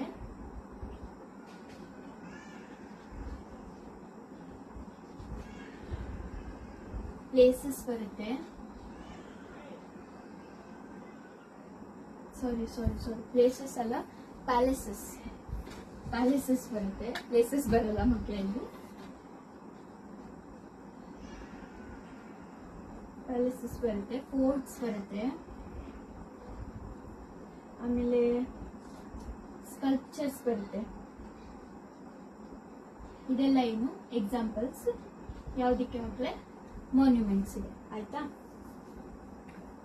they enable us to know about the social, political and religious conditions. ನೀವು ಈಗ ನಾನು ಸಣ್ಣ ಮಾತು ಹೇಳ್ತೀನಿ, ಏನಾದರೂ ಒಂದು ಸಣ್ಣ ಪಿನ್ನು ಅಥವಾ ಏನಾದರೂ ಒಂದು ಸ್ಮಾಲ್ ಥಿಂಗ್ನ ಇಟ್ಕೊಳ್ಳಿ ಮಕ್ಕಳಿಗೆ ಕೈಯಲ್ಲಿ, ಅದ್ರ ಬಗ್ಗೆ 10 ಯೋಚನೆಗಳು ನಮ್ಮ ತಲೆಯಲ್ಲಿ ಬರುತ್ತೆ. ಓ ಇದು ಹೀಗಿರ್ಬೋದಾ, ಇದನ್ನ ಇದ್ರಲ್ಲಿ ಮಾಡಿರ್ಬೋದಾ, ಓ ಇದನ್ನ ಹೀಗೆ ಯೂಸ್ ಮಾಡ್ತಾರ, ಇದು ಯಾವ್ದ್ಯಾವ್ದಕ್ಕೆ ಯೂಸ್ ಮಾಡ್ತಾರೆ, ಓ ಇದು ತಿನ್ಬಹುದಾ ಅಥವಾ ಇದು ತಿನ್ನಂಗಿಲ್ವಾ, ಇದು ತಿಂದ್ರೆ ಏನಾದ್ರು ಆಗತ್ತಾ ಹೊಟ್ಟೆಯಲ್ಲಿ, ಎಂತೆಂತ ಯೋಚನೆ ಬರುತ್ತೆ. ಒಬ್ಬೊಬ್ಬರಿಗೂ ಒಂದೊಂದ್ ತರ ಯೋಚನೆ ಬರುತ್ತೆ. ಹಾಗೆ ಈ ಕಟ್ಟಿರುವಂತಹ ಕಟ್ಟಡಗಳನ್ನು ನೋಡಿದ್ರೆ ಹಿಸ್ಟೋರಿಯನ್ಸಿಗೆ ಎಷ್ಟೆಲ್ಲ ಯೋಚನೆ ಬರಲ್ಲ. ಅವರು ಹೇಗಿದ್ರು, ಅವ್ರು ಏನೇನ್ ಮಾಡಿದ್ದಾರೆ, ಅವ್ರು ಯಾವ್ಯಾವ ವಸ್ತುಗಳನ್ನ ಯೂಸ್ ಮಾಡಿದ್ದಾರೆ, ಅವ್ರು ಆ ವಸ್ತುನ ಯಾಕೆ ಯೂಸ್ ಮಾಡಿದ್ದಾರೆ, ಅದ್ ಯೂಸ್ ಮಾಡದೆ ಬೇರೆದನ್ನ ಯಾಕೆ ಯೂಸ್ ಮಾಡಿಲ್ಲ, ಅದನ್ನೇ ಯಾಕೆ ಯೂಸ್ ಮಾಡಿದ್ದಾರೆ ಅನ್ನೋದನ್ನ ಎಲ್ಲ ಗೊತ್ತಾಗುತ್ತೆ ಮಕ್ಕಳೇ. ಇದರಿಂದ ನಮಗೆ ಹಿಸ್ಟ್ರಿ ತಿಳಿಯೋದು ತುಂಬಾ ಈಸಿ ಆಗುತ್ತೆ ಮಕ್ಕಳೇ. ಆಯ್ತಾ? ಆಮೇಲೆ ಅವಾಗಿನ ಟೆಕ್ನಾಲಜಿ, ಈಗ ಟೆಕ್ನಾಲಜಿ ತುಂಬಾ ಫಾಸ್ಟ್ ಇದೆ. ಈಗ ನಾವು ಏನಾದ್ರೂ ಮಾಡ್ಬೋದು, ಮನೆಯಲ್ಲಿ ಕುತ್ಕೊಂಡು ಆರ್ಡರ್ ಮಾಡಿ ತಿಂತಿದೀವಿ. ಆದ್ರೆ ಅವಾಗ ಈ ಟೆಕ್ನಾಲಜಿ ಇತ್ತ? ಅವಾಗ ಇಷ್ಟೆಲ್ಲ ಯಾರಿಗೂ ಗೊತ್ತಿದ್ದಿಲ್ಲ. ಆದ್ರೂ ಈಗ ಮಾಡೋರಕ್ಕಿಂತಾನು ತುಂಬಾ ದೊಡ್ಡ ದೊಡ್ಡ ಕೆಲಸಗಳನ್ನ ಅವಾಗ್ಲೇ ಮಾಡೋಗಿದ್ದಾರೆ. ಆ ಗೋಲ್ ಗುಂಬಜ್, ಆ ತಾಜ್ ಮಹಲ್, ಅದನ್ನೆಲ್ಲ ನೋಡಿದಿರಾ? ಅದನ್ನೆಲ್ಲ ಮತ್ತೆ ಕಟ್ಟಕ್ಕಾಗತ್ತ ನಮ್ ಕೈಯಲ್ಲಿ? ಅದೆಲ್ಲ ಹೋದ್ರೆ ರೆಡ್ ಫೋರ್ಟು ಮತ್ತೆ ಹಳೆ ಕಾಲದ ಟೆಂಪಲ್ಸ್ ಗಳನ್ನೆಲ್ಲ ನೋಡಿದ್ರೆ ಅವ್ರು ಯಾವ ಶೈಲಿಯಲ್ಲಿ ಕಟ್ಟೋಗಿದ್ದಾರೆ, ಇಷ್ಟು ಬಾಡ್ ಬಂದ್ರು, ಇಷ್ಟು ಚೆನ್ನಾಗಿ ಸತ್ತೋಗಿದ್ದಾರೆ, ಇಷ್ಟು ಇದಾಗಿದೆ. ಏನೇನಾದ್ರೂ ಆ ಟೆಂಪಲ್ಸ್, ಆ ಗೋಲ್ ಗುಂಬಜ್, ಆ ಮಾನ್ಯುಮೆಂಟ್ಸ್ ಅದೆಲ್ಲ ಏನೂ ಆಗಿಲ್ಲ, ಇನ್ನ ಹಾಗೆ ಉಳಿದಿದೆ. ಅದನ್ನ ನೋಡಿದ್ರೆ ಗೊತ್ತಾಗತ್ತೆ ಅವ್ರ ಮೈಂಡ್ ಸೆಟ್ ಹೇಗಿತ್ತು, ಆಗಿನ ಇಂಜಿನಿಯರ್ಸ್ ಹೇಗಿದ್ರು, ಹೇಗ್ ಕಟ್ಟಿದ್ದಾರೆ, ಯಾವ್ಯಾವ ವಸ್ತುಗಳನ್ನ ಯೂಸ್ ಮಾಡಿದ್ದಾರೆ, ಹೇಗ್ ಅವ್ರ ಮೈಂಡ್ ಸೆಟ್ ಇತ್ತು ಅನ್ನೋದನ್ನ ಗೊತ್ತಾಗತ್ತೆ ಮಕ್ಳೇ. ಅದಕ್ಕೆ ಹಿಸ್ಟ್ರಿ ಕಲಿಯೋದು ತುಂಬಾ ಇಂಪಾರ್ಟೆಂಟ್ ಮಕ್ಳೇ. Technology and other aspects of the particular period ಅಲ್ಲಿ ಟೆಕ್ನಾಲಜಿ ಹೇಗಿತ್ತು, ಮನುಷ್ಯರ ಮೈಂಡ್ ಸೆಟ್ ಹೇಗಿತ್ತು ಅನ್ನೋದೆಲ್ಲ ಅವ್ರು ಮಾಡಿರುವಂತಹ ಕೆಲಸಗಳನ್ನ ನೋಡಿದ್ರೆ ಗೊತ್ತಾಗತ್ತೆ ಮಕ್ಕಳೇ. Ashoka's pillars, Ajanta and Ellora caves, the elephant caves, Badami, Aihole and Pattadakallu of Karnataka are the evidences of Indians' glorious heritage. ನಮ್ಮ ಕರ್ನಾಟಕದಲ್ಲಿ ಎಷ್ಟು ಇದು ಮಾನ್ಯುಮೆಂಟ್ಸ್ ಇದೆ ಅಂತ ಇಲ್ಲಿ ಹೆಸರುಗಳು ಕೊಟ್ಟಿದ್ದಾರೆ ಮಕ್ಕಳೇ. ಇದು ಇಂಪಾರ್ಟೆಂಟ್, ಕೇಳ್ತಾರೆ, ಇದನ್ನೆಲ್ಲ ನೆನ್ಪಿಟ್ಕೊಳ್ಬೇಕು ಮಕ್ಕಳೇ. Ashoka's pillars, Ajanta and Ellora caves, the Elephanta caves, Badami, Aihole and Pattadakal of Karnataka are the evidences of Indians glorious heritage. Gol Gumbaz of Vijayapura, Taj Mahal of Agra, etc. are not only the monuments but also throw light on the creativity. ಹೇಗಿದೆ ಅದು ನೋಡಿದ್ರೆ ನೋಡ್ತಾನೆ ಇರ್ಬೇಕು ಅನ್ಸುತ್ತೆ ಮಕ್ಕಳೇ, ಆ ತರ ಮಾಡಿದ್ದಾರೆ. ಆ ಕ್ರಿಯೇಟಿವಿಟಿ ಹೇಗಿದೆ ಅನ್ನೋದು ತಿಳಿಸುತ್ತೆ ನಮಗೆ. ಟೆಕ್ನಾಲಜಿ ಅಂಡ್ ಸೈಂಟಿಫಿಕ್ ನಾಲೆಡ್ಜ್, ಆಗಿನ ಜನರ ನಾಲೆಡ್ಜ್ ಹೇಗಿತ್ತು ಅನ್ನೋದು ಗೊತ್ತಾಗತ್ತೆ ಮಕ್ಕಳೇ. ಇದು ನಮಗೆ ಮಾನ್ಯುಮೆಂಟ್ಸ್ ಬಗ್ಗೆ ಕೊಟ್ಟಿರುವಂತಹ ಸಿಂಪಲ್ ಎಕ್ಸ್ಪ್ಲನೇಷನ್. ನಮ್ಮ ಟೆಕ್ಸ್ಟ್ ಬುಕ್ ಅಲ್ಲಿ ಕೊಟ್ಟಿರುವಂತಹ ಮಾನ್ಯುಮೆಂಟ್ಸ್ ಬಗ್ಗೆ ಸಿಂಪಲ್ ಎಕ್ಸ್ಪ್ಲನೇಷನ್ ಮಕ್ಕಳೇ. ಈಗ ನಾನು ಯಾಕೆ ಜಾಸ್ತಿ ಬರೀತಿಲ್ಲ ಅಂದ್ರೆ ಟೈಮು ಜಾಸ್ತಿ ಆಗ್ಬಿಡತ್ತೆ, ಮತ್ತೆ ನನ್ನ ಬೋರ್ಡ್ ಚಿಕ್ಕದಿದೆ, ನಾನು ಮತ್ತೆ ಅಳಿಸಿ ಬರಿಬೇಕಾಗುತ್ತೆ. ಅದಕ್ಕೆ ನಾನು ಬರೀ ಎಕ್ಸ್ಪ್ಲೇನ್ ಮಾಡ್ತಿದ್ದೀನಿ. ನಾನು ಲಾಸ್ಟ್ ನೋಟ್ಸ್ ಕೊಡ್ತೀನಲ್ಲ, ಅದಕ್ಕೆ ನಿಮಗೆ ಡೀಪ್ ಆಗಿ ಅದರಲ್ಲಿ ಪಾಯಿಂಟ್ಸ್ ಇದೆ ಮಕ್ಕಳೇ. ಮತ್ತೆ ನಾನು ಏನು ಓದಿ ಹೇಳ್ತಿದ್ದೀನಲ್ಲ, ನೀವು ಈಗ ಇನ್ನೊಂದ್ಸತಿ ಹೋಗ್ಬಿಟ್ಟು ಟೆಕ್ಸ್ಟ್ ಬುಕ್ ಓದಿದ್ರೆ ನಿಮಗೆ ಫುಲ್ಲು ಅರ್ಥ ಆಗ್ಬಿಡುತ್ತೆ. ನೆಕ್ಸ್ಟ್, ಈಗ ನಾನು ಅವಾಗಲೇ ಎಕ್ಸ್ಕವೇಷನ್ಸ್ ಬಗ್ಗೆ ಅರ್ಥ ಮಾಡಿಸ್ಬಿಟ್ಟೆ. ಇಲ್ಲಿ ಇನ್ನೊಂದ್ಸತಿ ಕೊಟ್ಟಿದ್ದಾರೆ, ಅದನ್ನು ಮತ್ತೆ ಹೇಳ್ಬಿಡ್ತೀನಿ ಮಕ್ಕಳೇ.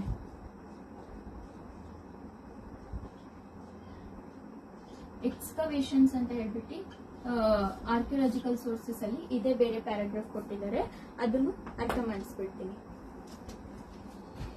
Excavations is the process of digging out the hidden things in the earth through scientific methods. Scientific methods methods ತಗೊಂಡ್ಬಿಟ್ಟು ಡಿಗ್ಗಿಂಗ್ ಮಾಡ್ಬಿಟ್ಟು digging out the things from earth is called excavation. ಆಯ್ತಾ ಮಕ್ಕಳೇ? For example, the excavations conducted at Bhimbetka and Sanganakallu give us the information to reconstruct the history of Stone Age culture, and ruins found during the excavations conducted at Harappa and Mohenjo-daro provide evidences for reconstructing the history of Indus Valley civilization. ಮಕ್ಕಳೇ, ಇಲ್ಲೆಲ್ಲ ಏನ್ ಸಿಕ್ಕಿದೆ ಅಂದ್ರೆ ಮೊಹೆಂಜೊದಾರೋ ಅದು ನೀವು ಅದು Google ಅಲ್ಲಿ search ಮಾಡಿ ನೋಡಿದ್ರೆ ಅವರ ಬಾತ್ ಮಾಡೋ ಪ್ಲೇಸ್ ಮೊಹೆಂಜೊದಾರೋ ಬಾತಿಂಗ್ ಪ್ಲೇಸ್ ಇದೆಯಲ್ಲ ತುಂಬಾ ಬ್ಯೂಟಿಫುಲ್ ಆಗಿದೆ ಮಕ್ಕಳೇ. ಒಂದ್ಸತಿ ನೋಡಿ ಸರ್ಚ್ ಮಾಡಿ. ಅದು ಮತ್ತೆ ಕೆಳಗೆ ಈಗೇನು ಲ್ಯಾಂಡ್ ಕೆಳಗೆ ಅಥವಾ ಲ್ಯಾಂಡ್ ಸ್ವಲ್ಪ ಮೇಲೆ ದೊಡ್ಡ ದೊಡ್ಡ ಬಿಲ್ಡಿಂಗ್ಸ್ ತರ ಕಟ್ಟಿರಲ್ಲ, ಸ್ವಲ್ಪ ಮೇಲೆಲ್ಲ ಕಟ್ಟಿರ್ತಾರಲ್ಲ, ಅದೆಲ್ಲ ಏನಾಗುತ್ತೆ ಬಾಡ್ ಬಂದಾಗ ಅಥವಾ ಫುಲ್ ಸುನಾಮಿ ಎಲ್ಲ ಬಂದಾಗ ಅದಕ್ಕೆ ಮಣ್ಣು ಮುಚ್ಕೊಂಡ್ ಬಿಡತ್ತೆ ಒಳಗಿರೋ ಟೆಂಪಲ್ಸ್ ಅದನ್ನೆಲ್ಲ ಕೆತ್ತನೆ ಮಾಡಿ ತೆಗ್ದಾಗ ಅದನ್ನು ನಮಗೆ ಹಿಸ್ಟ್ರಿ ಬಗ್ಗೆ ಹೇಳುತ್ತೆ. ಹಿಸ್ಟ್ರಿ ಬಗ್ಗೆ ಅದರಲ್ಲೂ ನಮಗೆ ಗೊತ್ತಾಗತ್ತೆ ಅನ್ನೋದೇ ಇಲ್ಲಿ ಕೊಟ್ಟಿರುವಂತದ್ದು. ಈಗ ನೆಕ್ಸ್ಟ್ ಬರುತ್ತೆ ನಮಗೆ ಓರಲ್ ಸೋರ್ಸಸ್ ಅಂಡ್ ಲೆಜೆಂಡ್ಸ್ ಬಗ್ಗೆ. ನಾವೀಗ ಲಾಸ್ಟ್ ಪಾರ್ಟ್ ಅಲ್ಲಿ ಇದೀವಿ. ನಮ್ಮ ಲೆಸನ್ 2 ಪಾರ್ಟ್ ಮುಗಿತು. ಈಗ last part oral sources and legends ಬಗ್ಗೆ ತಿಳ್ಕೊಂಡ್ರೆ ಮಕ್ಕಳೇ ಈ ಲೆಸನ್ ಫಿನಿಶ್ ಆಗುತ್ತೆ. ಲಾಸ್ಟ್ಗೆ ಕ್ವಶನ್ಸ್, ಆನ್ಸರ್ಸ್, ನೋಟ್ಸ್ ಎಲ್ಲ ನಿಮಗೆ ಸಿಗುತ್ತೆ ಮಕ್ಕಳೇ.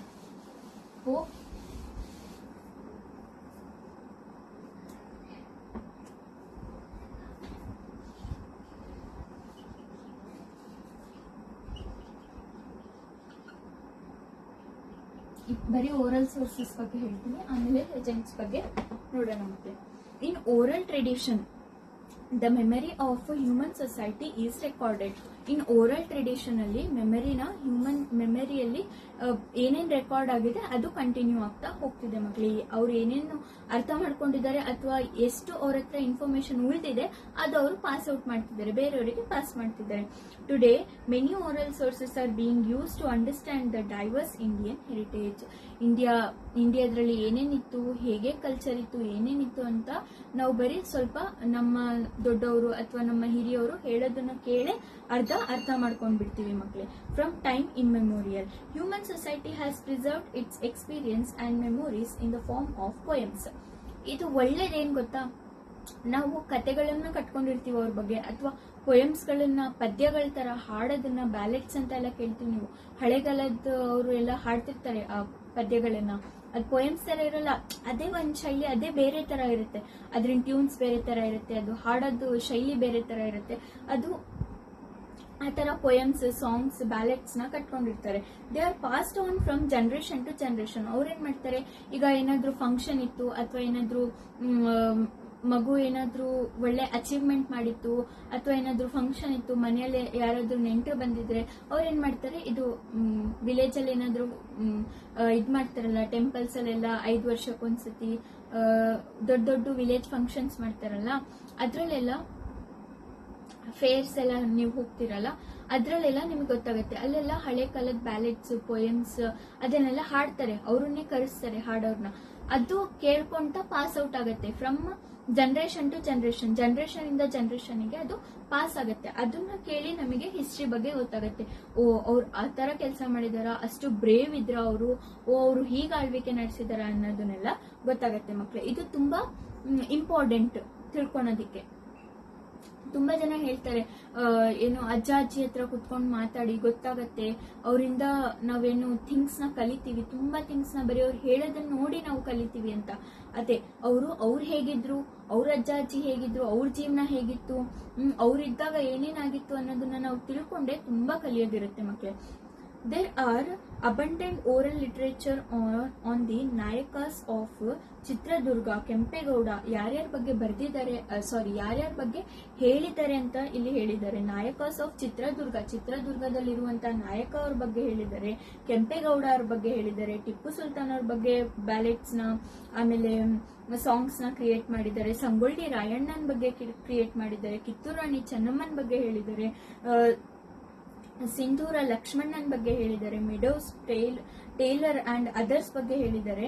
There are many oral narratives of Kaivara Narayana Thatha. ಇವರು ಹೇಳಿರುವಂತದ್ದು ಯಾರ್ಯಾರು ಹೇಳಿರೋದು?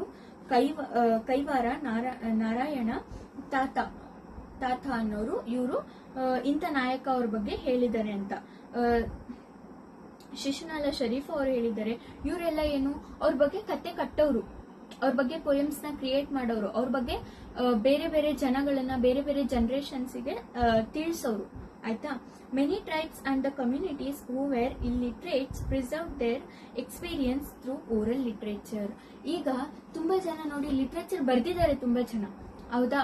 ಆದ್ರೆ ತುಂಬಾ ಜನಕ್ಕೆ ನಾಲೆಡ್ಜೇ ಇಲ್ಲ, ಓದಕ್ ಬರಲ್ಲ, ಅರ್ಥ ಆಗಲ್ಲ. ಅವರೆಲ್ಲ ಏನು ಬರೀ ಕೇಳಿಸ್ಕೊಂಡು ಇಂಥವ್ರು ಹೇಳಿದಾರಲ್ಲ ಶಿಶುನಾಳ ಶರೀಫ್ ಅವ್ರಂತವ್ರು, ಅವರೆಲ್ಲ ಪೊಯಮ್ಸ್ ಮುಖಾಂತರ ಇದ್ರ ಮುಖಾಂತರ ಹೇಳಿದಾರಲ್ಲ, ಬರೀ ಅದನ್ನ ಕೇಳ್ಕೊಂಡೆ ಹಿಸ್ಟ್ರಿನ ತಿಳ್ಕೊಂಡು ತುಂಬಾ ಟ್ರೈಬ್ ಅಂದ್ರೆ ಒಂದ್ ಸಣ್ಣ ವಿಲೇಜಸ್ ಟ್ರೈಬ್, ಅವರೆಲ್ಲ ಏನ್ ಮಾಡಿದ್ದಾರೆ, ಅವರು ಬರೀ ಕೇಳಿ ಅವ್ರ ಬಗ್ಗೆ ಅವ್ರು ಪಾಸ್ ಆನ್ ಮಾಡಿದ್ದಾರೆ ಜನರೇಷನ್ ಟು ಜನರೇಷನ್.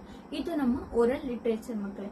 ಇಲ್ಲಿಗೆ ಓರಲ್ ಲಿಟ್ರೇಚರ್ ಫಿನಿಶ್ ಆಯ್ತು. ಈಗ ಒಂದು ಸ್ಮಾಲ್ ಪಾರ್ಟ್ ಇದೆ, ಅದನ್ನು ಹೇಳ್ಬಿಡ್ತೀನಿ. There are many legends related to individuals, events, heritage, customs and many places of India. ತುಂಬಾ ಜನ ಲೆಜೆಂಡ್ಸ್ ಇದ್ದಾರೆ. ಲೆಜೆಂಡ್ಸ್ ಅಂತ ಬಂದ್ಬಿಟ್ರೆ ನಾವು ಈಗ ಹಳೆಯ ಕಾಲದ ರಾಜರ ಬಗ್ಗೆ ಹೇಳ್ಬೋದು, ಅಥವಾ ಫ್ರೀಡಮ್ ಫೈಟರ್ಸ್ ಬಗ್ಗೆ ಹೇಳ್ಬೋದು. ಇವರೆಲ್ಲ ಲೆಜೆಂಡ್ಸ್ ಅಲ್ವಾ ನಮಗೋಸ್ಕರ, ನಮ್ಮ ಲೈಫ್ ನ ಇಷ್ಟು ಈಸಿ ಮಾಡ್ಕೊಟ್ಟಿದ್ದಾರೆ ನಮಗೆ. ಇಲ್ಲ ನಾವು ಈಗಲೂ ಬ್ರಿಟಿಷ್ ಅವರ ಅಂಡರ್ ಅಲ್ಲಿ ಇರ್ಬೇಕಾಗಿತ್ತು, ಹೌದಲ್ವಾ ಮಕ್ಕಳೇ? ಇವರೆಲ್ಲ ನಮಗೇನು legends. Legends are also refer to as sthala puranas. ಇವರಿಗೆ ಲೆಜೆಂಡ್ಸ್ಗೆ ಇನ್ನೊಂದು ಏನ್ ಹೆಸರು ಕೊಟ್ಟಿದ್ದಾರೆ ಇಲ್ಲಿ? ಸ್ಥಳ ಪುರಾಣಾಸ್ ಅಂತ ಕೊಟ್ಟಿದ್ದಾರೆ. Usually they do not provide direct information for the study of history. ಇವ್ರ ಬಗ್ಗೆ ಎಲ್ಲ ಡೈರೆಕ್ಟ್ ಆಗಿ ನಮಗೆ ಹಿಸ್ಟ್ರಿಯಲ್ಲಿ ಏನು ಅಷ್ಟು ಸಿಗಲ್ಲ. ಆದ್ರೆ ಈ ಬ್ಯಾಲೆಟ್ಸ್ ಅಲ್ಲಿ, ಈ ಪೊಯಮ್ಸ್ ಅಲ್ಲಿ, ಈ ಕಥೆಗಳಲ್ಲಿ ನಾವು ಅವ್ರ ಬಗ್ಗೆ ಜಾಸ್ತಿ ಕೇಳ್ಬೋದು. They reflect social believes. They also highlights the glory of certain individuals are the significance of a particular place. ಅವರು ಒಂದು ಪರ್ಟಿಕ್ಯುಲರ್ ಪ್ಲೇಸ್ ಬಗ್ಗೆ ತಿಳಿಸ್ತಾರೆ. Generally V come across sthala puranas related to religious places. ಮಕ್ಕಳೇ, ಇಲ್ಲಿಗೆ ನಮ್ಮ ಈ 8th ಸ್ಟ್ಯಾಂಡರ್ಡಿನ ಹಿಸ್ಟ್ರಿಯ ಫಸ್ಟ್ ಲೆಸನ್ ಸೋರ್ಸಸ್ ಮುಗಿಯುತ್ತೆ. ಈಗ ನಾನು ನಿಮಗೆ ಈಗ ನೆಕ್ಸ್ಟ್ ವಿಡಿಯೋದ್ರಲ್ಲಿ ನಾನು ನಿಮಗೆ ಇದ್ರಿನ ನೋಟ್ಸ್, ಪಾಯಿಂಟ್ಸ್ ನೋಟ್ಸ್ ಎಲ್ಲ ಕೊಡ್ತೀನಿ ಮಕ್ಕಳೇ. ಐ ಥಿಂಕ್ ಎಲ್ರಿಗೂ ಅರ್ಥ ಆಗಿದೆ ಅಂತ ಅನ್ಕೊಂತೀನಿ. ಸಪೋರ್ಟ್ ಮಾಡಿ. ನಿಮಗೇನು ಅರ್ಥ ಆಗಿಲ್ಲ ಅಂದ್ರೆ ಕಮೆಂಟ್ ಮಾಡಿ, ಆಯ್ತಾ ಮಕ್ಕಳೇ? ಇನ್ನೂ ಚೆನ್ನಾಗಿ ಹೇಳ್ಕೊಡೋದಕ್ಕೆ, ಅರ್ಥ ಮಾಡಿಸೋದಕ್ಕೆ ಟ್ರೈ ಮಾಡ್ತೀನಿ. Thank you for watching.